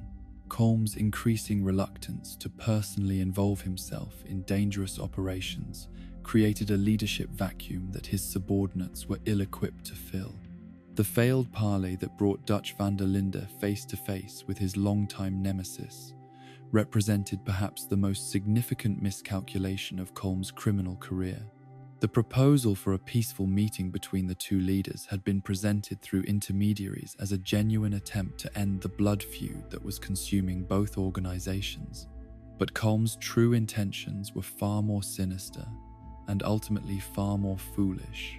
The location chosen for the meeting reflected Colm's understanding of tactical positioning, as the open ground between two hills provided clear sight lines while allowing both leaders to approach with their chosen bodyguards. The arrangement seemed to offer adequate security for both parties while creating the kind of dramatic setting that befitted a confrontation between two legendary figures. Dutch's decision to attend the parley, despite his suspicions about Colm's motives, revealed both his confidence in his own abilities and his genuine desire to find some way to end the cycle of violence that had claimed so many lives on both sides. The philosophical differences that had originally driven the two men apart remained as strong as ever, but Dutch was mature enough to recognize that their personal conflict was causing suffering that extended far beyond their immediate followers. Colm's presence at the meeting represented one of his rare personal appearances in a dangerous situation, though his behavior during the encounter revealed the extent to which years of paranoid leadership had affected his personality and judgment. The man who faced Dutch van der Linde across that windswept plain bore little resemblance to the charismatic leader who had once commanded loyalty across multiple territories. The conversation between the two leaders provided fascinating insights into their respective worldviews and the ways in which their long conflict had shaped their understanding of themselves and each other. Dutch's attempt to apologize for killing Colm's brother was met with indifference that revealed how little the original cause of their feud now mattered compared to the accumulated grievances and perceived slights that had sustained it over the years. Colm's revelation that he had never particularly liked his brother Liam was perhaps the most telling moment of their encounter, demonstrating that the blood feud had long since transcended any rational basis and become simply a habit of mutual destruction that neither man seemed capable of abandoning. The casual dismissal of his brother's death revealed a level of emotional detachment that explained much about Colm's leadership style and his relationships with his followers. The trap that Colm had prepared for Arthur Morgan represented the true purpose of the parley, revealing that the O'Driscoll leader had never intended to negotiate in good faith but had instead seen the meeting as an opportunity to capture Dutch's most trusted lieutenant. The plan demonstrated both tactical sophistication and strategic short-sightedness, as Colm seemed to believe that possessing Arthur would give him leverage over Dutch without considering the inevitable consequences of such betrayal. Arthur's capture and subsequent treatment at the hands of his O'Driscoll captors provided him with first-hand experience of the methods and mentality that characterized Colm's organization. The casual brutality with which he was tortured revealed that the O'Driscoll boys had retained their capacity for violence even as they had lost much of their operational effectiveness. The interrogation techniques employed against Arthur were designed not just to extract information, but to break his spirit and demonstrate O'Driscoll's superiority over the van der Linde gang. The psychological component of the torture was as important as the physical pain, as Colm's men sought to convince their prisoner that his loyalty to Dutch was misplaced and that cooperation with the O'Driscoll boys would be rewarded. Colm's personal involvement in Arthur's interrogation revealed much about his character and priorities, as the O'Driscoll leader took obvious pleasure in having Dutch's most trusted follower at his mercy. The conversation between captor and prisoner demonstrated that Colm's understanding of the van der Linde gang was both sophisticated and fundamentally flawed, as he recognized their strengths while completely misunderstanding the source of their loyalty. The plan to trade Arthur for Dutch represented perhaps the most revealing aspect of Colm's strategic thinking, as it demonstrated his belief that criminal organizations were ultimately held together by fear and self-interest rather than genuine loyalty or shared conviction. His assumption that Dutch would abandon his principles to save Arthur's life revealed the extent to which Colm projected his own values and limitations onto his enemies. The fundamental flaw in Colm's plan was his failure to understand that the Van der Linde gang's loyalty was based on genuine relationships rather than mere calculations of advantage. His own followers might abandon him if the price was right, but Dutch's people were bound together by bonds that transcended simple self-interest, making them far more formidable opponents than Colm could comprehend. Arthur's escape from O'Driscoll captivity demonstrated both his individual resourcefulness and the organizational weaknesses that plagued Colm's gang. The guards assigned to watch him were competent enough criminals but lacked the kind of professional discipline that would have made escape impossible, viewing their prisoner more as a source of entertainment than as a serious threat to their security. The rescue operation mounted by the Van der Linde gang revealed the tactical advantages that superior planning and genuine loyalty could provide over mere numbers and brutality. Where an O'Driscoll rescue attempt would likely have been a chaotic affair involving maximum violence and minimum coordination, Dutch's followers executed a carefully planned operation that achieved its objectives while minimizing casualties on both sides. Arthur's insights into O'Driscoll methods and mentality, gained during his captivity, would prove invaluable in future encounters with Colm's organization. His observations about the poor morale and questionable loyalty of his captors revealed weaknesses that could be exploited, while his understanding of their tactical methods would help the Van der Linde gang anticipate and counter future O'Driscoll operations. The failed parley and its aftermath marked a significant turning point in the relationship between the two gangs, as it demonstrated conclusively that Colm O'Driscoll could not be trusted to honor any agreement or respect any conventional limits on their conflict. Dutch's willingness to consider peace negotiations had been genuine, but Colm's betrayal ensured that future encounters would be conducted without any pretense of civility or restraint. The intelligence gathered during Arthur's rescue mission revealed the extent to which the O'Driscoll boys had become dependent on their hideouts and safe houses, lacking the mobility and adaptability that had once made them such elusive opponents. Their need for secure bases made them vulnerable to the kind of systematic campaign that Dutch was now prepared to wage against them. The pattern of O'Driscoll operations throughout the Heartlands during this period revealed an organization that was gradually losing its capacity for large-scale criminal enterprise, while retaining its talent for violence and intimidation. Individual gang members remained dangerous opponents, but their lack of effective leadership and coordination made them vulnerable to enemies who possessed superior organization and strategic thinking. The stage was now set for the next phase of the conflict, as both gangs prepared for a war of attrition that would test not only their tactical skills, but also their fundamental approaches to criminal enterprise. The O'Driscoll boys' reliance on numbers and brutality would be pitted against the Van der Linde gang's emphasis on loyalty and careful planning, with the ultimate victor being determined not just by individual courage or skill, but by which organization could better adapt to the changing realities of frontier criminal life. The shadows that had fallen across the Heartlands with the arrival of both gangs would deepen in the months to come, as the blood feud between Dutch Van der Linde and Colm O'Driscoll entered its most violent phase.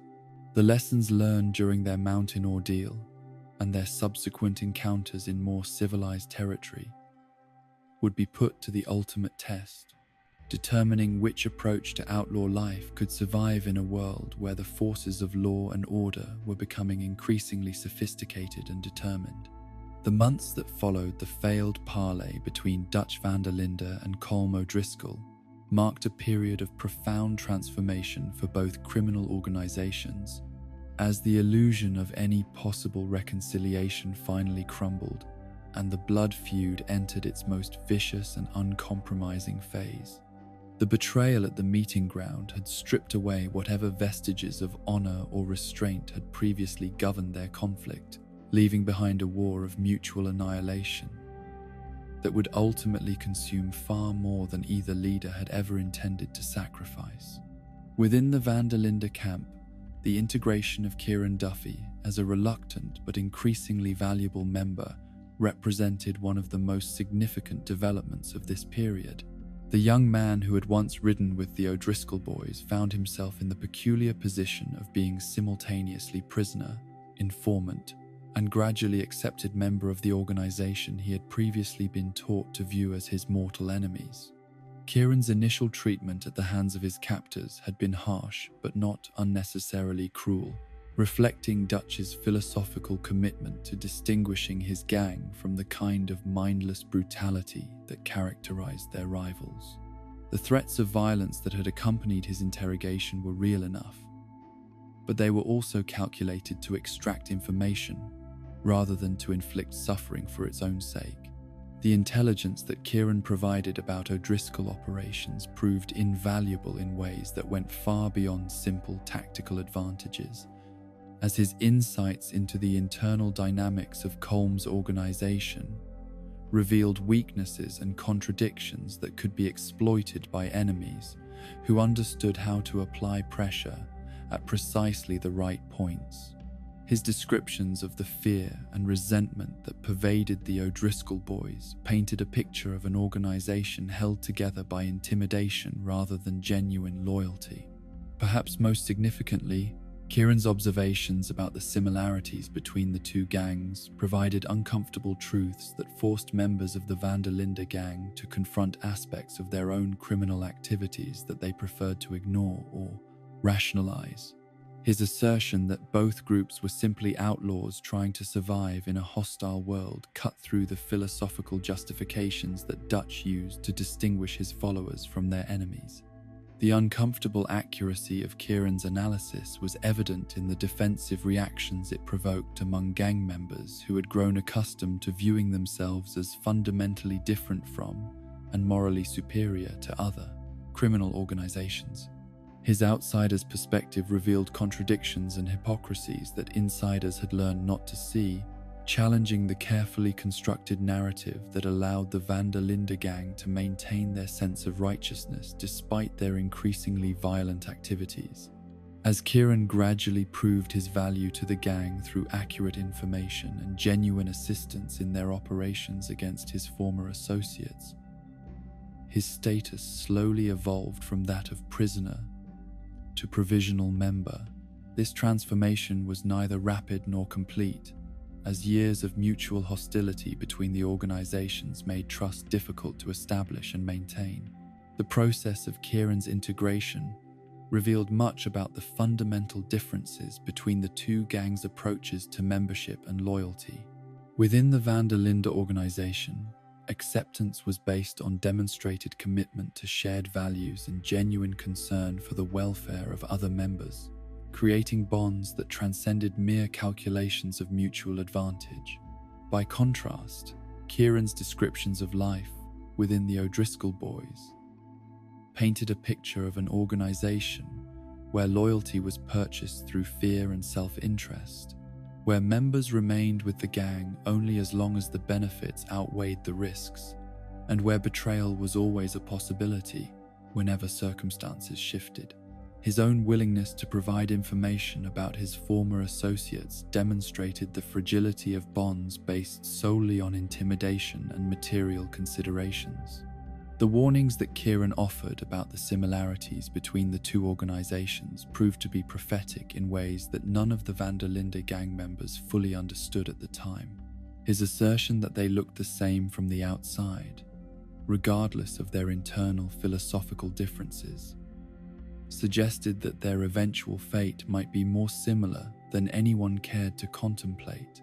The gradual weakening of O'Driscoll operations throughout the heartlands during this period was evident to anyone who knew how to read the signs, as the once formidable criminal empire began to show clear indications of organizational decay and declining morale. The systematic pressure applied by the Van der Linde gang, combined with increased law enforcement attention and the inevitable consequences of Colm's absent leadership style, created a perfect storm of challenges that the O'Driscoll boys were ill-equipped to handle. Individual gang members began to abandon the organization in increasing numbers, either fleeing to other territories where they might escape the violence that seemed to follow O'Driscoll membership, or attempting to negotiate deals with law enforcement that would allow them to avoid prosecution in exchange for information about their former associates. This hemorrhaging of personnel created a vicious cycle, as the departure of each member weakened the organization's capacity for self-defense, while simultaneously providing their enemies with additional intelligence. The camps and hideouts that had once provided security for O'Driscoll operations became increasingly untenable as their locations were revealed by former members seeking to curry favor with their new protectors. The network of safe houses and supply caches that had taken years to establish was systematically compromised, forcing the remaining gang members into increasingly desperate circumstances as they struggled to maintain their criminal activities without reliable bases of operation. Colm's personal response to these mounting challenges revealed the fundamental flaws in his leadership style and character that had been masked during the organization's more successful periods. Rather than taking direct action to address the crisis facing his gang, he became increasingly paranoid and reclusive, issuing orders through intermediaries while avoiding the kind of personal risks that leadership in such circumstances demanded. This withdrawal from direct involvement in his organization's operations created a leadership vacuum that his subordinates were unprepared to fill, as the O'Driscoll boys had never developed the kind of decentralized command structure that might have allowed them to function effectively without constant direction from their leader. The very qualities that had made Colm successful during the gang's expansion phase, his willingness to accept any recruit and his emphasis on numbers over quality, now became fatal weaknesses as the organization faced existential threats that required disciplined response and unwavering loyalty. The psychological impact of constant warfare on both organizations was profound but manifested in different ways that reflected their fundamental philosophical differences. The Van der Linde gang, bound together by genuine relationships and shared convictions, actually grew stronger under pressure as external threats reinforced their sense of unity and common purpose. The stress of being constantly hunted and forced to fight for their survival stripped away whatever illusions they might have maintained about the romantic nature of outlaw life, but it also revealed the genuine bonds that connected them to each other and to their shared cause. The hardships they endured were distributed equally among all members, with Dutch himself taking no special privileges and bearing his full share of the dangers that threatened them all. For the O'Driscoll boys, by contrast, the pressure of sustained conflict revealed the hollow nature of the loyalties that had appeared to bind them together during easier times.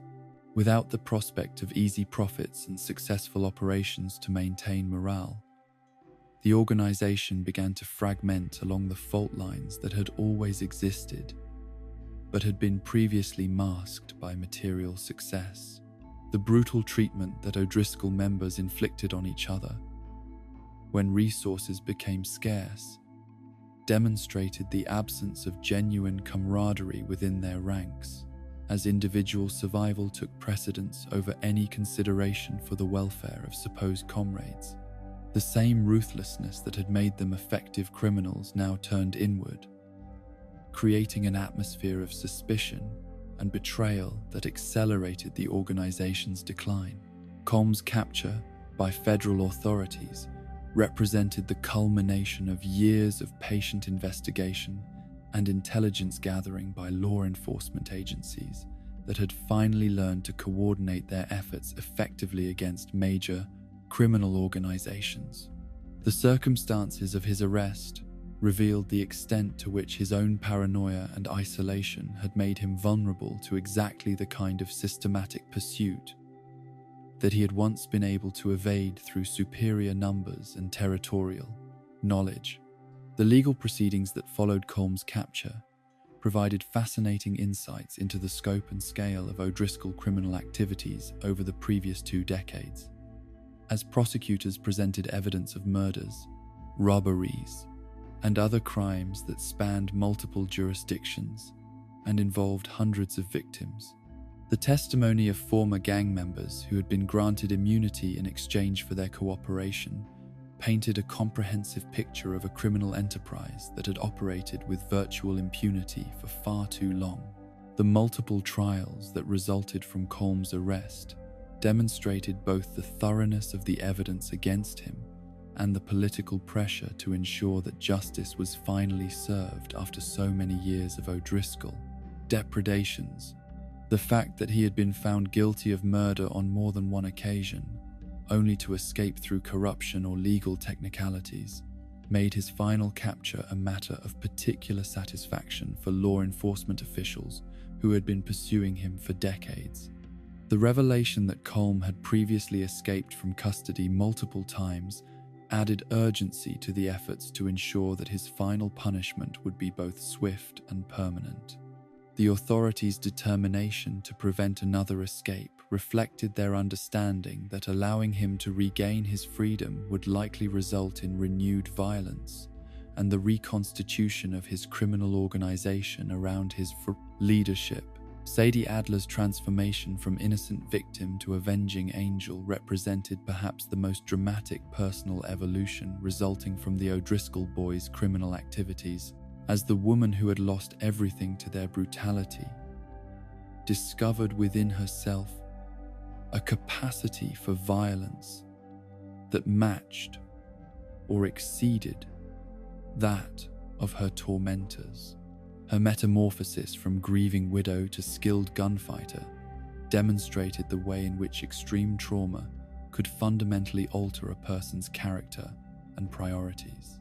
The psychological mechanisms that drove Sadie's transformation were complex and deeply personal, involving not just grief for her murdered husband, but also rage at the injustice of her situation and determination to ensure that others would not suffer as she had suffered. Her adoption of violence as a tool for achieving justice represented a conscious choice to embrace methods that she would previously have found abhorrent. The skills that Sadie developed as a fighter were impressive by any standard, but they were particularly remarkable given her complete lack of prior experience with firearms or combat situations. Her natural aptitude for violence, combined with her absolute dedication to perfecting her abilities, created a formidable opponent whose motivation exceeded that of professional gunfighters who were simply earning their living through violence. The Van der Linde gang's acceptance of Sadie as a full member, rather than simply a protected victim, reflected their recognition that her thirst for revenge against the O'Driscoll boys aligned perfectly with their own interests and objectives. Her intimate knowledge of what the gang had done to innocent people provided moral justification for actions that might otherwise have seemed excessive even by outlaw standards. The systematic hunting of O'Driscoll members that Sadie undertook during this period went far beyond anything that tactical necessity might have required, representing instead a personal crusade that consumed her thoughts and shaped her identity in ways that concerned even her allies. Her transformation from victim to predator was complete, but the psychological cost of that transformation remained unclear to everyone, including herself. The attack on Shady Belle that marked the climax of O'Driscoll aggression against the Van der Linde gang represented Colm's final attempt to strike a decisive blow against his enemies before his own organizational weaknesses made such operations impossible. The assault demonstrated both the continuing capacity of his followers for coordinated violence and the fundamental strategic miscalculations that characterized his approach to the blood feud. The gruesome fate that befell Kieran Duffy during this attack revealed the depths of cruelty that O'Driscoll members were capable of inflicting on those they viewed as traitors to their cause. The torture and mutilation of the young man who had tried to find a better life with their enemies served multiple purposes from the O'Driscoll perspective, combining revenge, intimidation, and psychological warfare in a single horrific act. The decision to send Kieran's remains into the Van der Linde camp on horseback represented a calculated attempt to demoralize their enemies while simultaneously announcing the beginning of their assault. The psychological impact of discovering their former prisoner's tortured corpse was intended to create confusion and fear that would handicap the gang's ability to respond effectively to the subsequent attack. The battle that erupted around Shady Belle demonstrated the tactical evolution that both gangs had undergone during their years of conflict, as superior individual skills and coordination allowed the Van der Linde gang to triumph despite being caught off guard by the surprise attack. The O'Driscoll boys' traditional reliance on overwhelming numbers proved insufficient against enemies who possessed better training, superior leadership, and genuine motivation to protect each other. Sadie Adler's performance during the battle revealed the full extent of her transformation into an instrument of vengeance, as she fought with a ferocity that impressed even hardened outlaws, who had witnessed countless acts of violence. Her refusal to seek safety during the attack, preferring instead to hunt O'Driscoll members with single-minded determination, demonstrated that her thirst for revenge had become the defining characteristic of her personality. The aftermath of the Shady Belle attack marked the effective end of the O'Driscoll boys as a coherent criminal organization, as the survivors of the assault scattered to the winds without any central authority to coordinate their activities or provide them with purpose and direction. The death of Kieran Duffy, ironically, had eliminated one of the few people who might have been able to help them understand how to fight more effectively against their enemies. Arthur Morgan's reflections on the battle and its consequences revealed his growing understanding of the psychological costs that sustained violence imposed on all participants, regardless of which side they fought on or what justifications they offered for their actions. His observation that Sadie had fought braver than any of them was tinged with concern about what such bravery might ultimately cost her in terms of her humanity and psychological well-being. The recognition that Colm O'Driscoll's capacity for hatred matched Dutch van der Linde's own represented a moment of uncomfortable self-awareness for Arthur, as he began to understand that the qualities that made their enemies dangerous were not entirely absent from their own organization. The blood feud had changed everyone it touched, creating cycles of violence and revenge that seemed to generate their own momentum regardless of rational considerations. The stage was now set for the final phases of the conflict, as the scattered remnants of the O'Driscoll boys prepared to make their last desperate stands, while their enemies grappled with the realization that victory in their long war might prove to be as costly as defeat. The lessons learned through years of mutual destruction would soon be put to their ultimate test, determining not just which organization would survive, but what would be left of the people who had fought so long and sacrificed so much in pursuit of their competing visions of justice and revenge. The summer of 1900 brought with it a sense of anticipation to the city of Saint-Denis, as word spread through the crowded streets and bustling commercial districts that one of the most notorious criminals in the history of the American frontier would finally face the justice that had eluded him for so many years. The capture of Colm O'Driscoll had been the culmination of decades of patient investigation and coordinated law enforcement efforts, representing a victory for legitimate authority that seemed to herald a new era in the struggle between civilization and lawlessness. The Louisiana metropolis had been chosen as the site for Colm's execution with careful deliberation, as its modern facilities and sophisticated security measures offered the best possible guarantee that the notorious outlaw leader would not escape justice once again. The federal authorities who had orchestrated his capture understood that any failure to carry out the death sentence would be viewed as a humiliating defeat that would encourage other criminal organizations to believe themselves beyond the reach of legitimate authority. The Saint Denis gallows had been constructed with the same attention to engineering precision that characterized the city's railroad terminals and industrial facilities, representing the triumph of scientific method over the crude frontier justice that had previously characterized most attempts to deal with major criminal figures. The mechanism itself was designed to ensure swift and certain death, eliminating any possibility of the mechanical failures that had occasionally allowed condemned criminals to survive their executions. The legal proceedings that had led to Colm's death sentence had been conducted with scrupulous attention to due process, despite the overwhelming evidence of his guilt and the public pressure to expedite his punishment. Multiple trials in different jurisdictions had each reached the same conclusion regarding his culpability for crimes ranging from murder and robbery to kidnapping and extortion, creating a legal record so comprehensive that no appeal could reasonably be expected to succeed. The testimony presented during these trials had painted a picture of criminal activities so extensive and brutal that even hardened law enforcement officials had been shocked by the scope of suffering that Colm and his followers had inflicted upon innocent people throughout their decades of operation. Witnesses had described murders committed for trivial reasons, tortures inflicted for entertainment rather than information, and acts of cruelty that seemed to serve no purpose beyond the satisfaction of causing pain.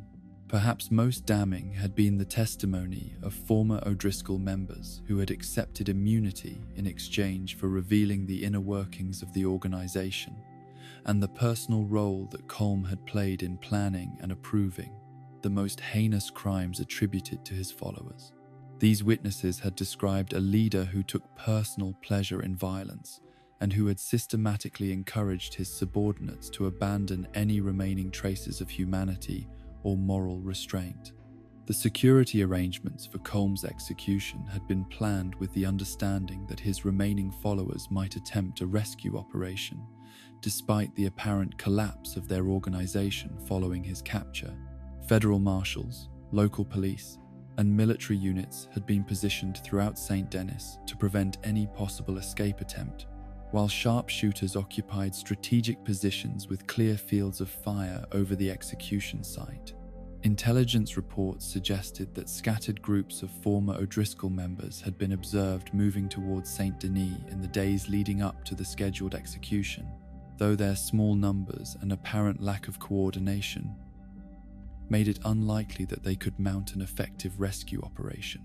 The very fact that these desperate men were willing to risk their lives in what appeared to be a hopeless cause testified to the complex mixture of fear and loyalty that Colm had inspired among his most devoted followers. The public interest in Colm's execution extended far beyond the immediate region, as newspapers throughout the country had covered his crimes and capture with the kind of sensational detail that sold papers while simultaneously satisfying the public's appetite for stories of frontier justice.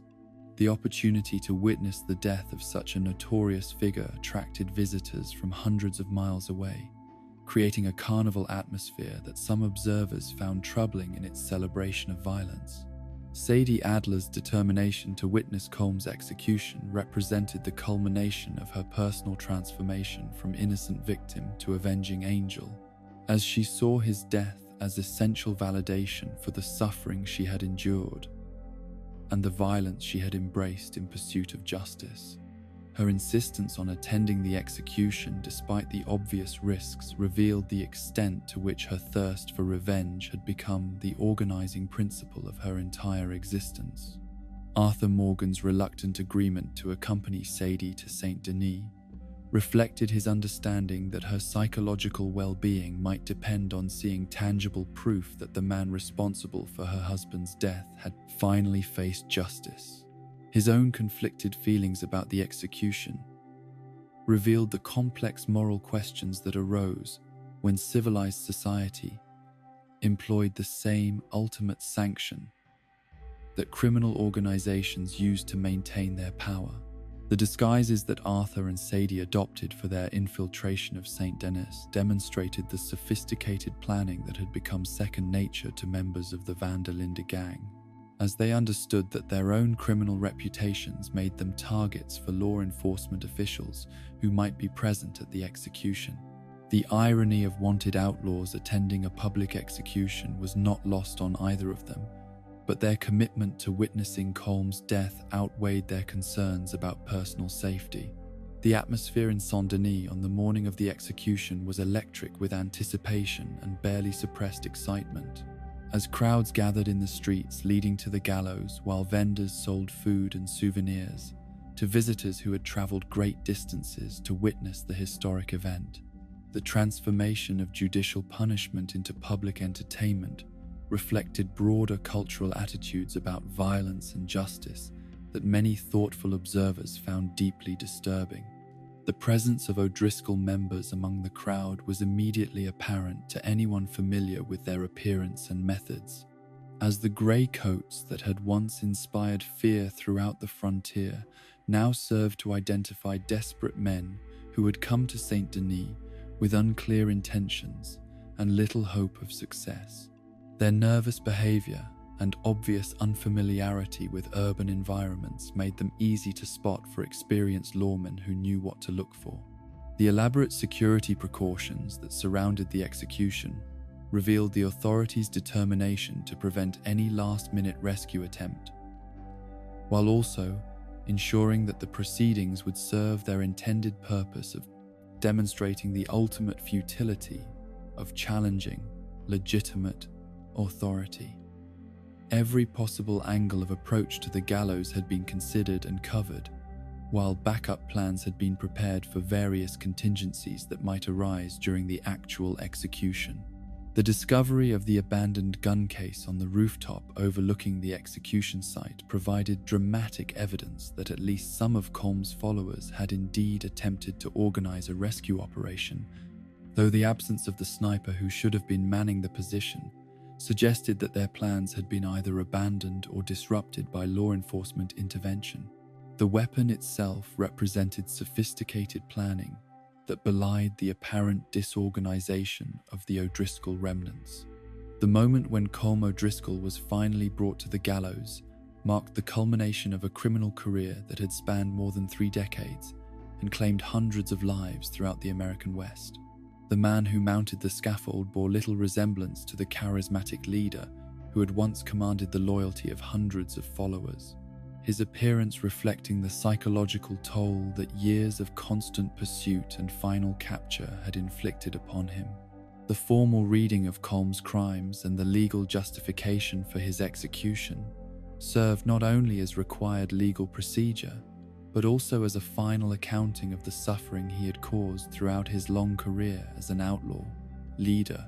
The litany of murders, robberies, and other atrocities attributed to him and his followers created a comprehensive record of criminal activity that justified the ultimate penalty that society was about to impose.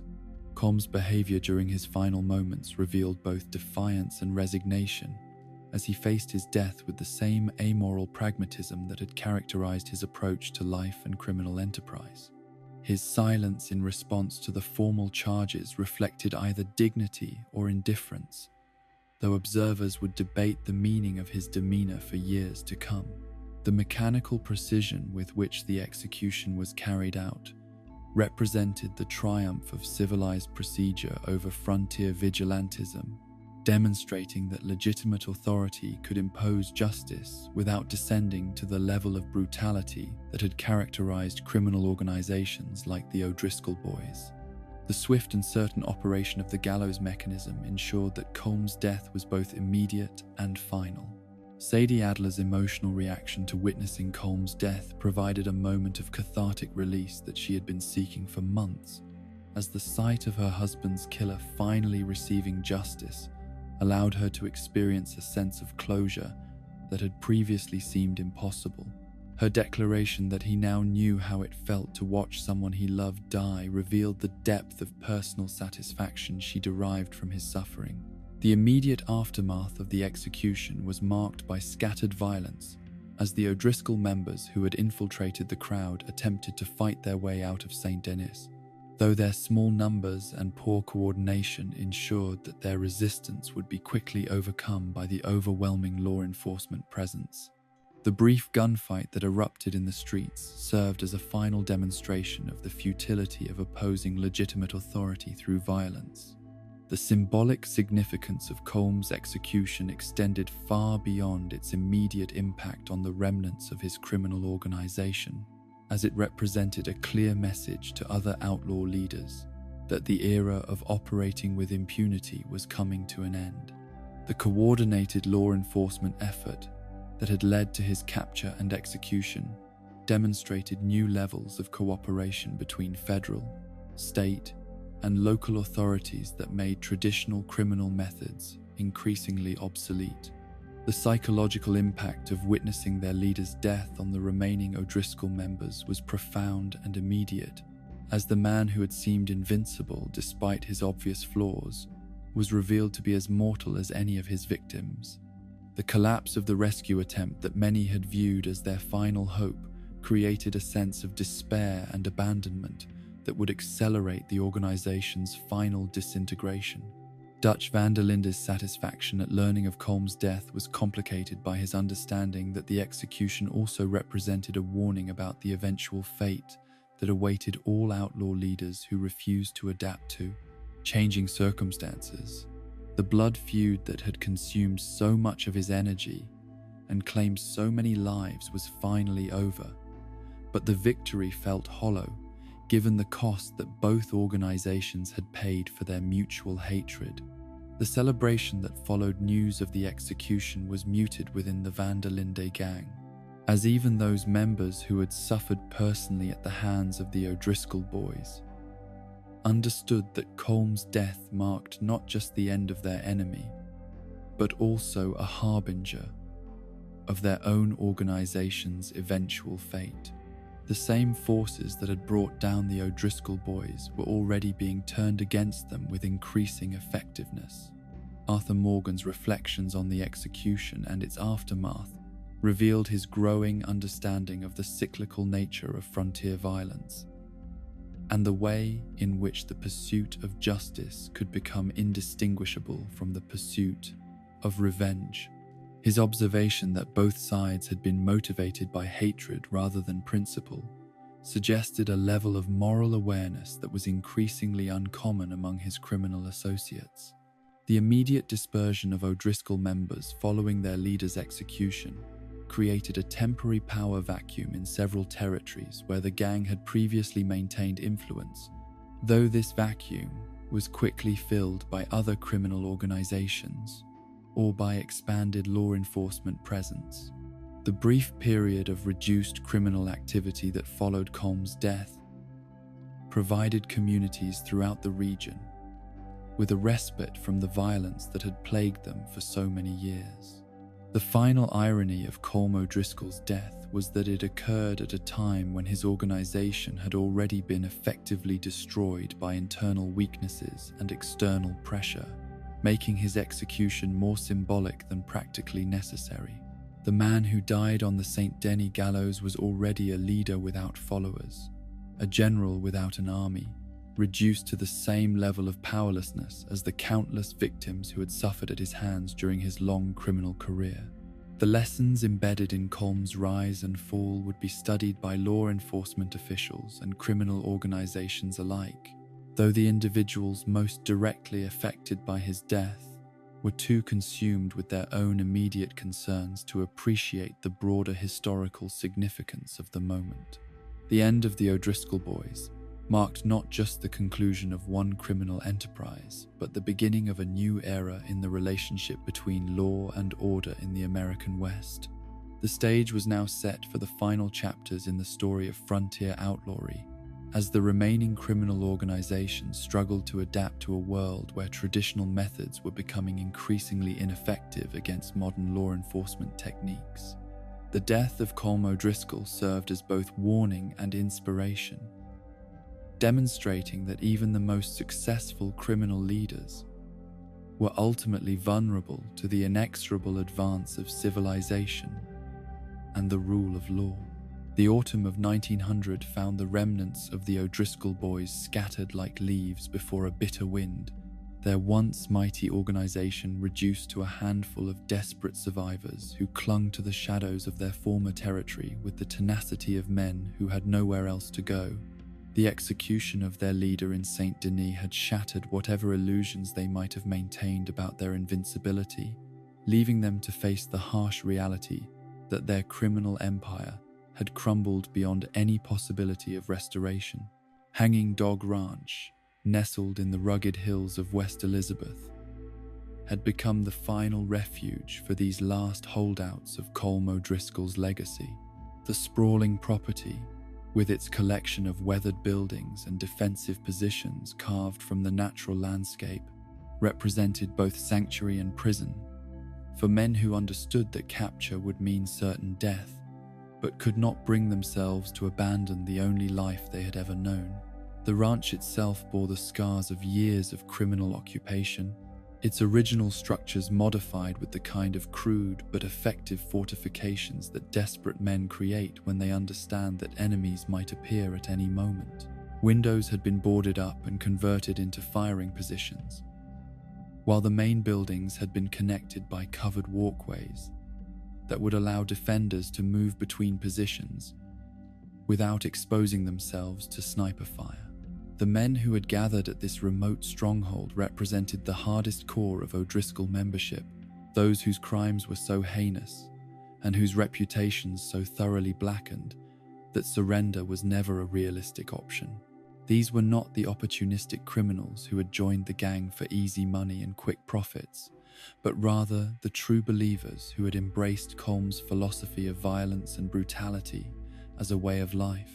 Their leader, a grizzled veteran of countless crimes whose very appearance testified to the brutal realities of outlaw existence, had taken command of the group through the simple expedient of being the most ruthless survivor in a collection of thoroughly ruthless men.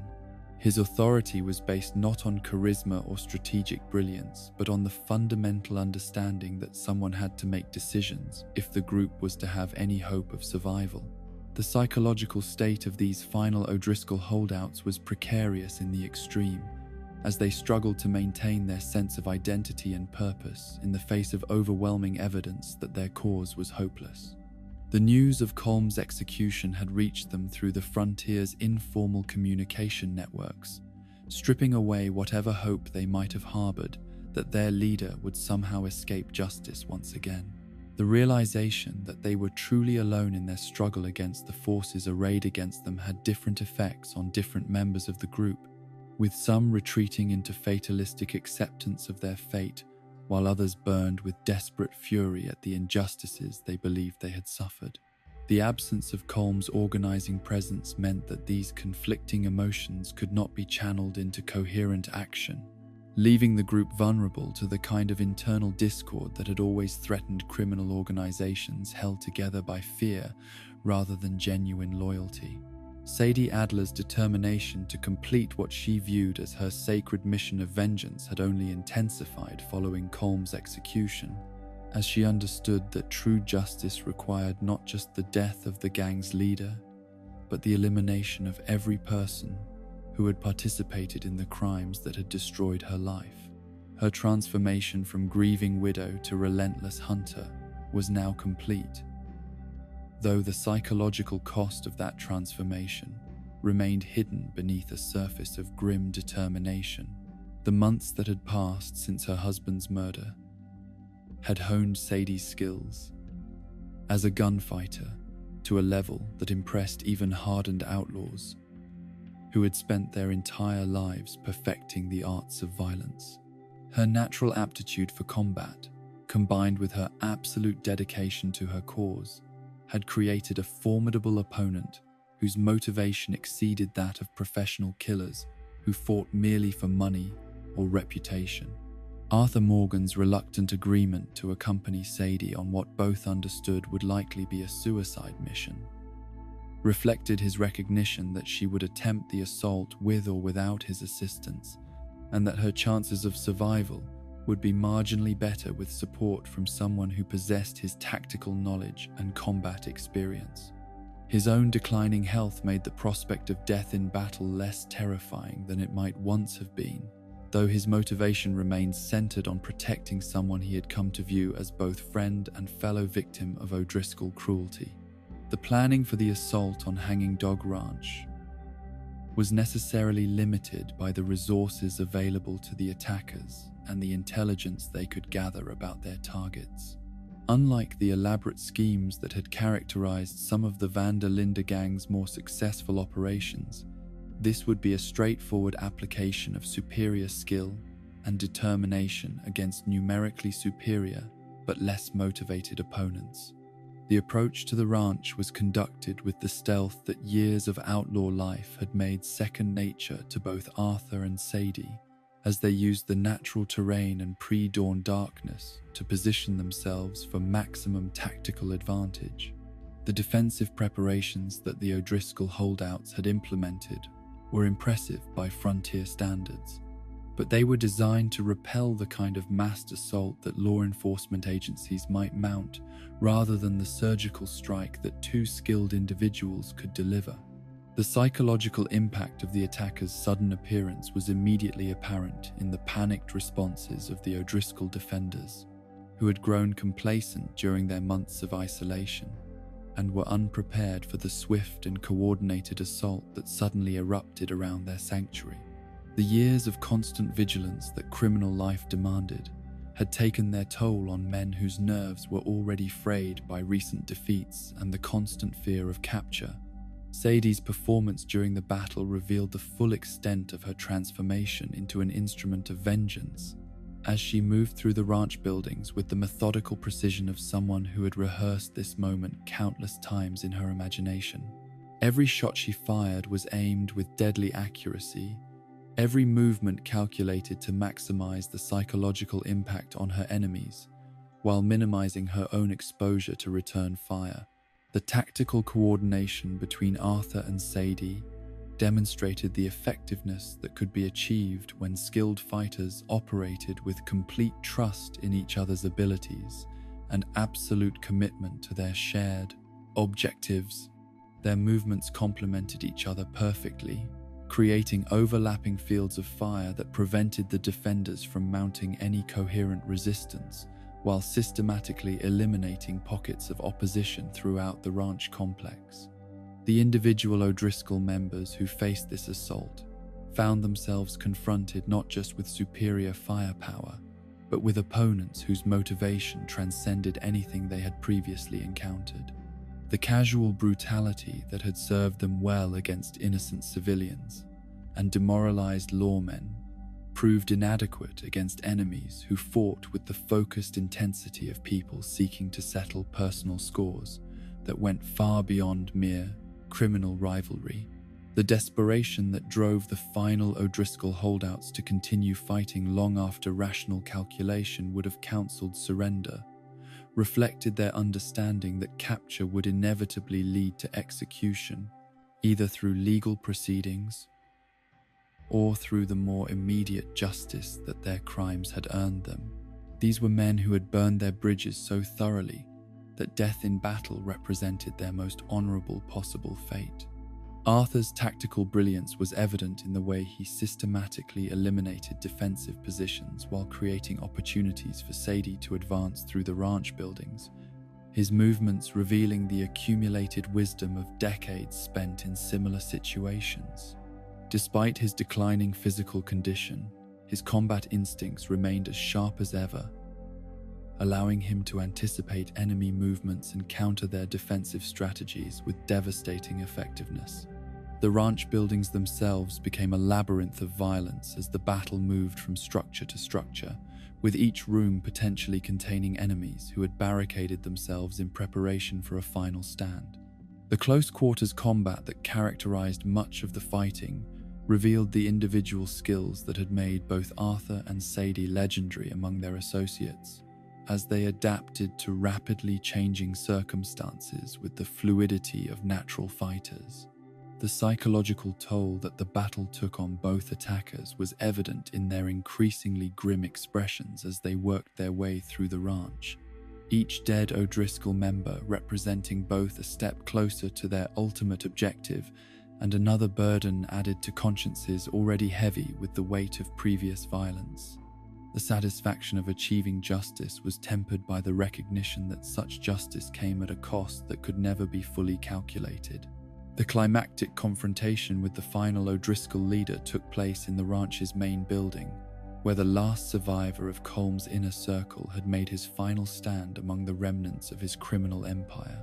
The man who faced Arthur and Sadie in that final moment bore the marks of countless crimes and demonstrated the kind of hardened brutality that had characterized the organization's approach to every aspect of their criminal enterprise.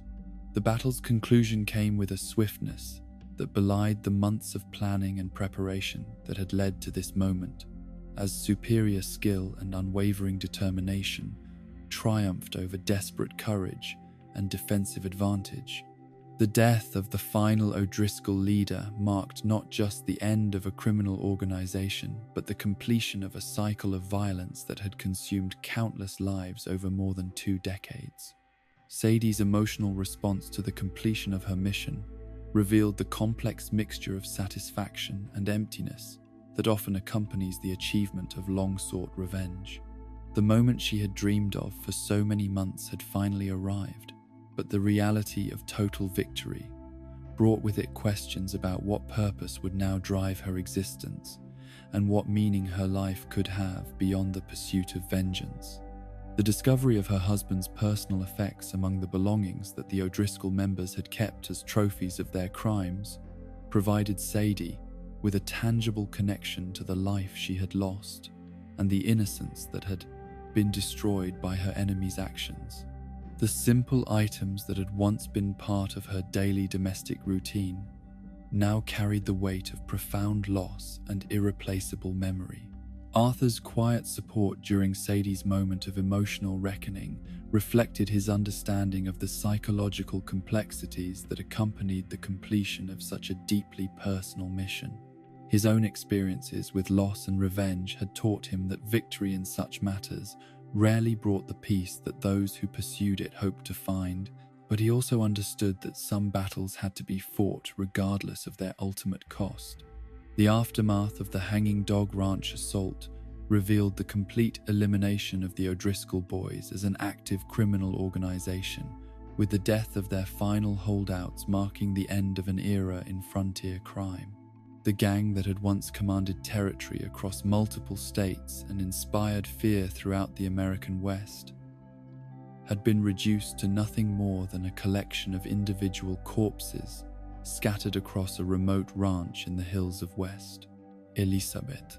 The symbolic significance of the O'Driscoll boys' destruction extended far beyond its immediate impact on criminal activity in the region, as it demonstrated the ultimate futility of building criminal enterprises on foundations of fear and brutality rather than genuine loyalty and shared purpose. The organizational weaknesses that had made them vulnerable to systematic destruction were inherent in their approach to criminal leadership and could not have been corrected through any amount of tactical brilliance or strategic planning. The personal cost that the elimination of the O'Driscoll boys had exacted from those who accomplished it was evident in the changed demeanor of both Arthur and Sadie as they prepared to leave the ranch behind forever. The violence they had committed in pursuit of justice had achieved its intended purpose, but it had also added to the accumulated weight of moral complexity that burdened anyone who chose to live by the gun in a world where such choices inevitably led to more violence. Arthur's reflections on the mission's completion revealed his growing awareness of the cyclical nature of frontier violence and the way in which the pursuit of justice could become indistinguishable from the perpetuation of the very brutality it sought to eliminate. His observation that they had become exactly what they had set out to destroy carried implications that extended far beyond the immediate circumstances of their victory over the O'Driscoll holdouts. The silence that settled over Hanging Dog Ranch following the elimination of its criminal occupants was profound and complete, marking the end of years of violence and fear that had made the property a symbol of everything wrong with frontier lawlessness. The buildings that had sheltered some of the most notorious criminals in the American West would now stand empty, their only occupants the ghosts of those who had died in pursuit of criminal enterprise. The journey away from the ranch marked the beginning of a new chapter for both Arthur and Sadie, as they were forced to confront the reality that their shared mission was complete, and that they would now need to find new purposes for lives that had been defined by their pursuit of vengeance against the O'Driscoll boys. The bonds forged in combat would endure, but the driving motivation that had brought them together had been fulfilled through violence that left both of them changed in ways they were only beginning to understand. The final elimination of the O'Driscoll boys represented not just the conclusion of a criminal organization, but the end of an approach to outlaw life that had dominated the American frontier for decades. Their destruction served as both warning and example to other criminal leaders who might be tempted to believe that quantity could substitute for quality, that fear could replace loyalty, and that brutality could serve as an adequate foundation for lasting criminal enterprise. In the stillness that followed the final gunshots at Hanging Dog Ranch, as the smoke cleared from what had once been the last stronghold of the O'Driscoll boys, a profound silence settled over the American frontier that seemed to mark the end of an era as surely as the tolling of a funeral bell. The criminal organization that had once cast its shadow across 5 states and commanded the fearful respect of countless communities lay in ruins, its members scattered to the winds or buried beneath the harsh soil of territories they had tried to claim through violence and intimidation. The parallels between the O'Driscoll boys and the Van der Linde gang had been apparent to perceptive observers from the very beginning of their blood feud, though the philosophical differences between Dutch Van der Linde and Colm O'Driscoll had obscured the fundamental similarities that bound them together as products of the same lawless frontier culture. Both organizations were composed of men who had been rejected by legitimate society. Both sustained themselves through criminal enterprise, and both justified their actions through appeals to higher principles that grew increasingly hollow as their methods became more brutal and their objectives more selfish.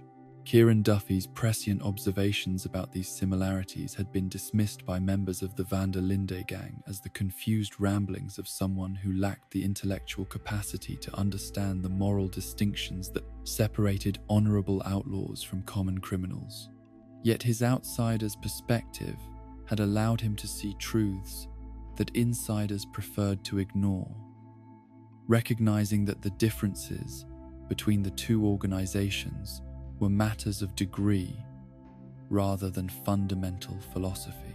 The quality versus quantity debate that had defined the recruitment strategies of both gangs revealed deeper philosophical differences about human nature and the foundations of loyalty, but it also demonstrated how easily noble intentions could be corrupted by the practical demands of criminal life. Dutch's emphasis on selecting followers who shared his vision of principled outlawry had created a more cohesive and effective organization, but it had not prevented the gradual erosion of those very principles as the gang faced increasingly desperate circumstances. Colm's willingness to accept any recruit who could shoot and ride had created a larger but less reliable organization. one that proved vulnerable to defection and betrayal when external pressures mounted. Yet the Van der Linde gang's supposed superior loyalty had not prevented internal conflicts, moral compromises, and ultimately the same kind of violent disintegration that had characterized their enemies' final days. The blood feud that had consumed both organizations for more than 2 decades had ultimately revealed the futility of trying to build lasting institutions on foundations of violence and criminality. The personal grievances that had sparked the conflict between Dutch and Colm had long since been overshadowed by an endless cycle of revenge and counter-revenge that generated its own momentum, regardless of rational calculation or moral consideration. Each act of violence committed by one side had demanded retaliation from the other, creating a spiral of destruction that consumed not only the original antagonists, but also countless innocent bystanders who had the misfortune to be caught in the crossfire between 2 increasingly desperate criminal organizations. The pursuit of justice had become indistinguishable from the pursuit of vengeance, while the quest for honor had devolved into a simple struggle for survival.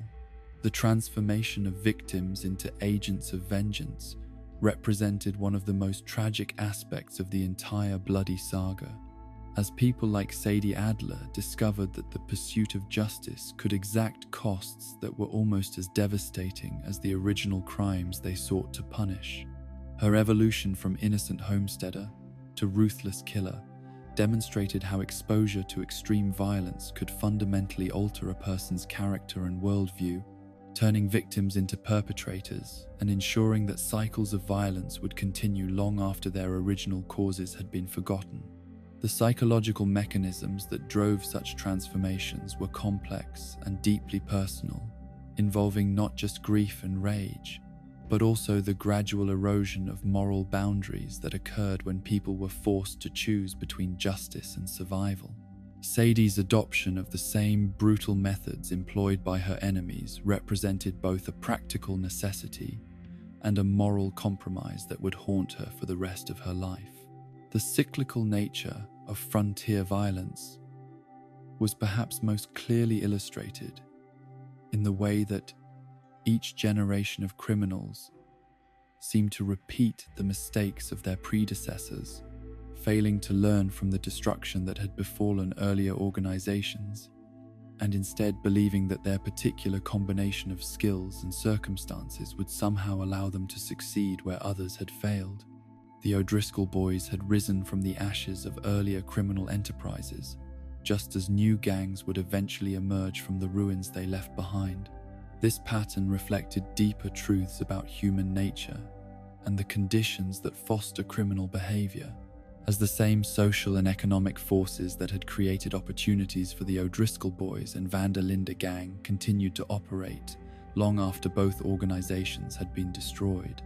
Poverty, social exclusion, limited legitimate opportunities, and the romanticization of outlaw life would continue to drive young men toward criminal enterprises that promised adventure and easy wealth, but delivered only violence and early death.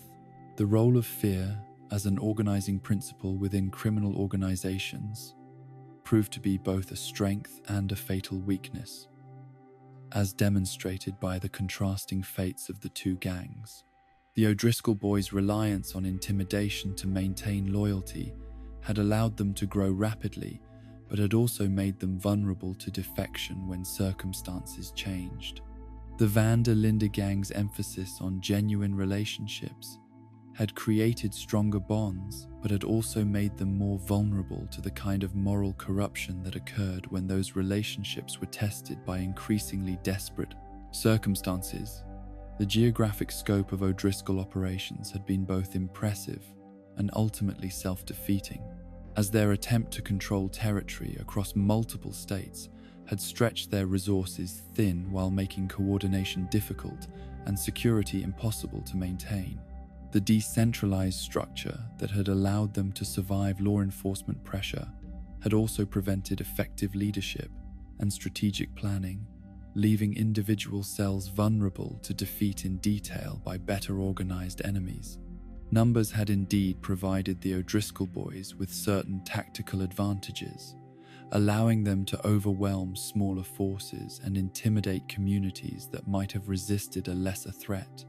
Yet their numerical superiority had proven inadequate when confronted with enemies who possessed superior training, better leadership, and more importantly, genuine motivation to fight for causes they believed in, rather than simple self-preservation. The corruption of law enforcement that had facilitated O'Driscoll operations throughout their territory represented one of their most significant tactical advantages, but it had also contributed to their ultimate downfall by creating enemies among honest lawmen who were determined to prove that legitimate authority could not be permanently subverted through bribery and intimidation. The very success of their corruption efforts had eventually provoked the kind of coordinated federal response that proved beyond their capacity to resist. The contrast between the leadership styles of Dutch van der Linde and Colm O'Driscoll illuminated fundamental questions about the nature of authority and the sources of legitimate power within criminal organizations. Dutch's charismatic leadership had inspired genuine loyalty among his followers, but it had also made the gang dependent on his personal qualities in ways that proved problematic when those qualities began to deteriorate under pressure.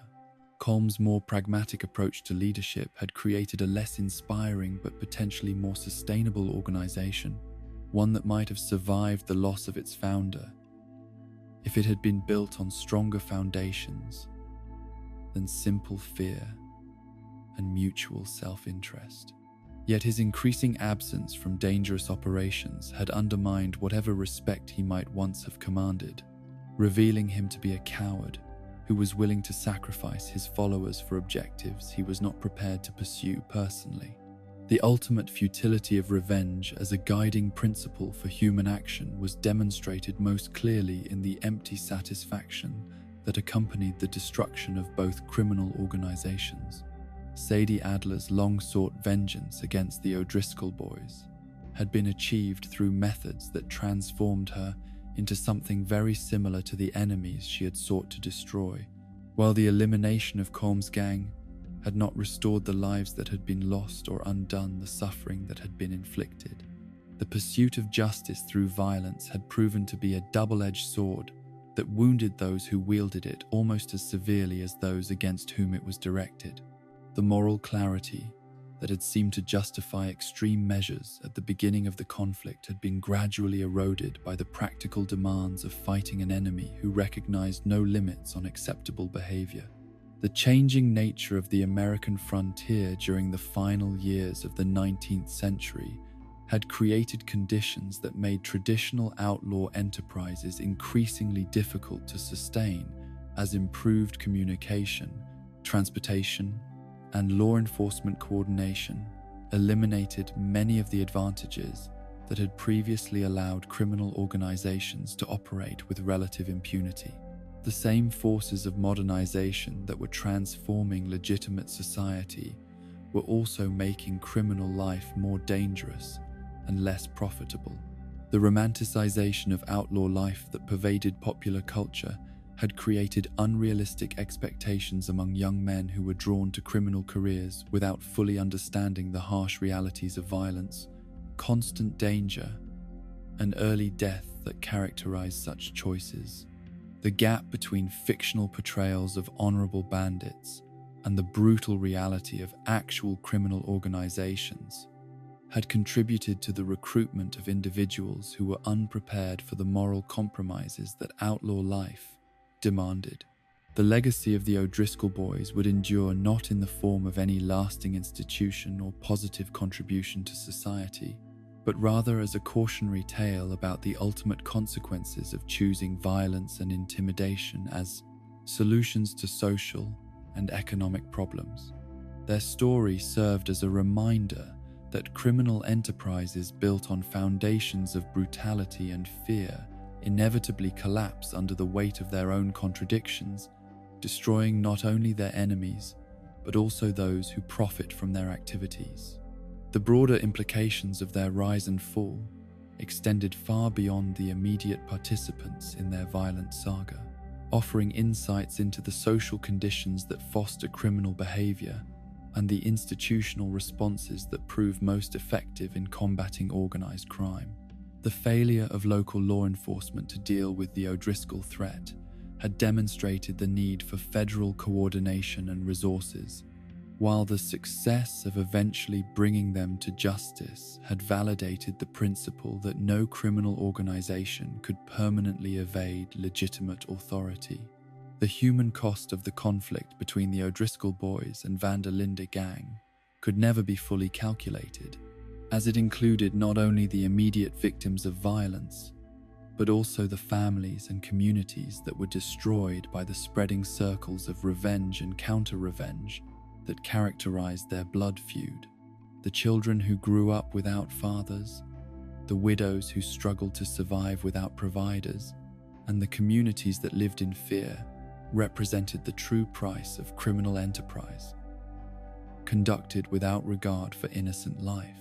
The lessons embedded in their story would be studied by future generations of law enforcement officials and social reformers, though the immediate participants were too consumed with survival and revenge to appreciate the broader historical significance of their actions. The patterns of behavior that had led to their mutual destruction would be repeated by subsequent criminal organizations that failed to learn from their predecessors' mistakes. The silence that settled over the territories once dominated by O'Driscoll influence was both peaceful and ominous, representing not just the end of one criminal enterprise, but also the inevitable emergence of new forms of lawlessness that would exploit whatever weaknesses remained in the social and legal structures that governed frontier life. The same conditions that had given rise to the O'Driscoll boys continued to exist, ensuring that their story was conclusion rather than resolution. The final judgment on their legacy would be rendered not by their contemporaries, who were too close to events to achieve historical perspective, but by future observers who could evaluate their impact on the development of American society and the evolution of criminal justice institutions. Their contribution to history would be measured not in terms of criminal success or failure, but in terms of the lessons their example provided about the nature of violence, loyalty, and the price of choosing lawlessness over legitimate participation in civilized society. And so ends the tale of the O'Driscoll boys, a gang born from America's wounded aftermath and extinguished by the very violence they embraced. Like autumn leaves scattered by winter winds, their memory fades into the vast silence of the frontier, leaving behind only the whispered stories that old men tell around dying fires when the night grows long and the darkness presses close against the windows of civilization. In the final accounting of their legacy, the O'Driscoll boys represented neither the romantic outlaws of popular imagination nor the noble rebels that some criminal organizations claim to be, but rather the harsh reality of what happened when desperate men chose violence as their answer to a world that had rejected them. They were products of their time and circumstances, shaped by forces beyond their individual control, yet ultimately responsible for the choices that led to their collective destruction. The irony of their story lies not in any single dramatic moment, but in the gradual revelation that everything they believed about strength and survival was fundamentally flawed. Their faith in numbers over loyalty, their reliance on fear rather than respect, and their assumption that brutality could substitute for genuine leadership, all proved to be fatal misconceptions that no amount of tactical skill or criminal cunning could overcome.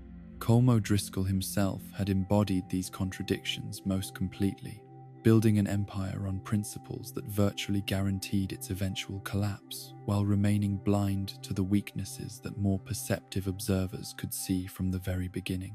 His inability to inspire genuine loyalty among his followers, combined with his cowardice when personal danger threatened, had created an organization that appeared formidable from the outside, but was hollow at its core. The men who followed him had been drawn not by any shared vision or noble cause, but by the simple promise of easy money and protection from the consequences of their actions. When those promises proved false, when the easy money became hard to obtain, and the protection evaporated under pressure from better organized enemies, the bonds that had seemed to hold the organization together dissolved as quickly as morning mist before the rising Sunday. The contrast with their enemies in the Van der Linde gang had been instructive, demonstrating that criminal organizations built on genuine relationships and shared ideals possessed advantages that could not be measured simply by counting members or tallying weapons. Yet even Dutch van der Linde's more philosophical approach to outlaw life had ultimately proven insufficient to prevent the same kind of moral corruption and violent disintegration that had destroyed his rivals. The blood feud between the two organizations had served as a mirror that reflected the essential contradictions inherent in any attempt to build lasting institutions on foundations of violence and lawlessness. Each gang had seen in the other a distorted reflection of their own worst qualities, leading to a spiral of mutual destruction that consumed both organizations, along with countless innocent bystanders who had the misfortune to be caught in their conflict. The transformation of individuals like Sadie Adler from victims to agents of vengeance had illustrated one of the most tragic aspects of frontier violence, the way in which exposure to brutality could fundamentally alter people's black characters and worldviews, turning the innocent into killers, and ensuring that cycles of revenge would continue long after their original causes had been forgotten. Her journey from homesteader's wife to ruthless gunfighter represented both personal tragedy and broader social failure, demonstrating the inadequacy of violence as a solution to injustice. The communities that had suffered under O'Driscoll depredations would remember them not as romantic figures from a bygone era, but as sources of genuine terror that had made daily life uncertain and dangerous for ordinary people trying to build better lives for themselves and their families. The merchants who had been forced to pay protection money, the travelers who had been robbed and murdered, and the countless other victims of their crimes had experienced nothing romantic about outlaw life. The economic cost of their criminal enterprise extended far beyond the immediate value of stolen goods or extorted payments, encompassing the broader damage inflicted on communities that lived in constant fear of violence and the opportunities for legitimate development that were lost when resources had to be devoted to defense rather than progress. Their legacy was measured not in terms of criminal success, but in terms of human suffering and social disruption. The law enforcement officials who had finally brought them to justice had demonstrated that organized crime could be defeated through patient investigation, coordinated effort, and unwavering commitment to the principle that no individual or organization could remain permanently beyond the reach of legitimate authority. Yet their victory had come at considerable cost in both human and financial terms, highlighting the broader social price of allowing criminal enterprises to operate with impunity for extended periods. The federal resources that had ultimately been marshaled against the O'Driscoll boys represented a significant evolution in law enforcement capabilities, demonstrating that the isolated frontier conditions that had previously provided sanctuary for criminal organizations were disappearing as communication and transportation improvements enabled more effective coordination between different jurisdictions and levels of government. The changing nature of American society during the final years of the 19th century had created conditions that made traditional outlaw enterprises increasingly obsolete, as the same forces of modernization that were transforming legitimate commerce and social organization were also making criminal life more dangerous and less profitable than it had been during earlier periods of frontier development. The romantic mythology that had grown up around outlaw figures like the O'Driscoll boys and their rivals bore little resemblance to the harsh realities of violence constant danger, and early death that actually characterized such careers. The gap between popular perception and criminal reality had contributed to the recruitment of individuals who were unprepared for the moral compromises and physical hardships that outlaw life demanded. Future generations would look back on the O'Driscoll boys as representatives of a particular moment in American history when the absence of effective law enforcement had created opportunities for criminal enterprise that would not exist under more developed institutional conditions. Their story would serve as a reminder of the importance of maintaining strong legal institutions and social safety nets that prevented desperate individuals from turning to crime as their only perceived option for survival and advancement. The silence that settled over their former territories following their destruction was both peaceful and ominous, representing not just the end of one criminal enterprise, but also the recognition that the social conditions that had given rise to such organizations continued to exist and would likely generate new forms of lawlessness unless addressed through comprehensive reforms that went beyond simple law. Enforcement responses, the lessons embedded in their rise and fall, would influence the development of both criminal justice policy and social welfare programs, as thoughtful observers recognized that preventing crime required addressing its root causes, rather than simply punishing its symptoms after the fact. The cycle of poverty, social exclusion, and limited legitimate opportunities that had driven recruitment for organizations like the O'Driscoll boys would need to be broken through positive social change rather than reactive violence. As you drift towards sleep, let their story remind you that even in the harshest wilderness, it is not the size of one's gang that matters, but the bonds of genuine loyalty and love that sustain us through the longest nights. The plains are quiet now. The stars shine bright above the endless grasslands, and peace has finally come to the troubled lands where outlaws once rode with such desperate purpose and such futile dreams. In the end, the O'Driscoll boys discovered what countless others had learned before them, and countless others would learn after that. No amount of violence or intimidation could ultimately substitute for the simple human values of honesty, compassion, and respect for the rights and dignity of others. Their empire of fear had crumbled because it was built on foundations that could not support the weight of human aspiration and hope. Rest now, knowing that some stories must end so that better ones may begin, and that even the darkest chapters in human history serve their purpose by illuminating the path toward wisdom, justice, and peace.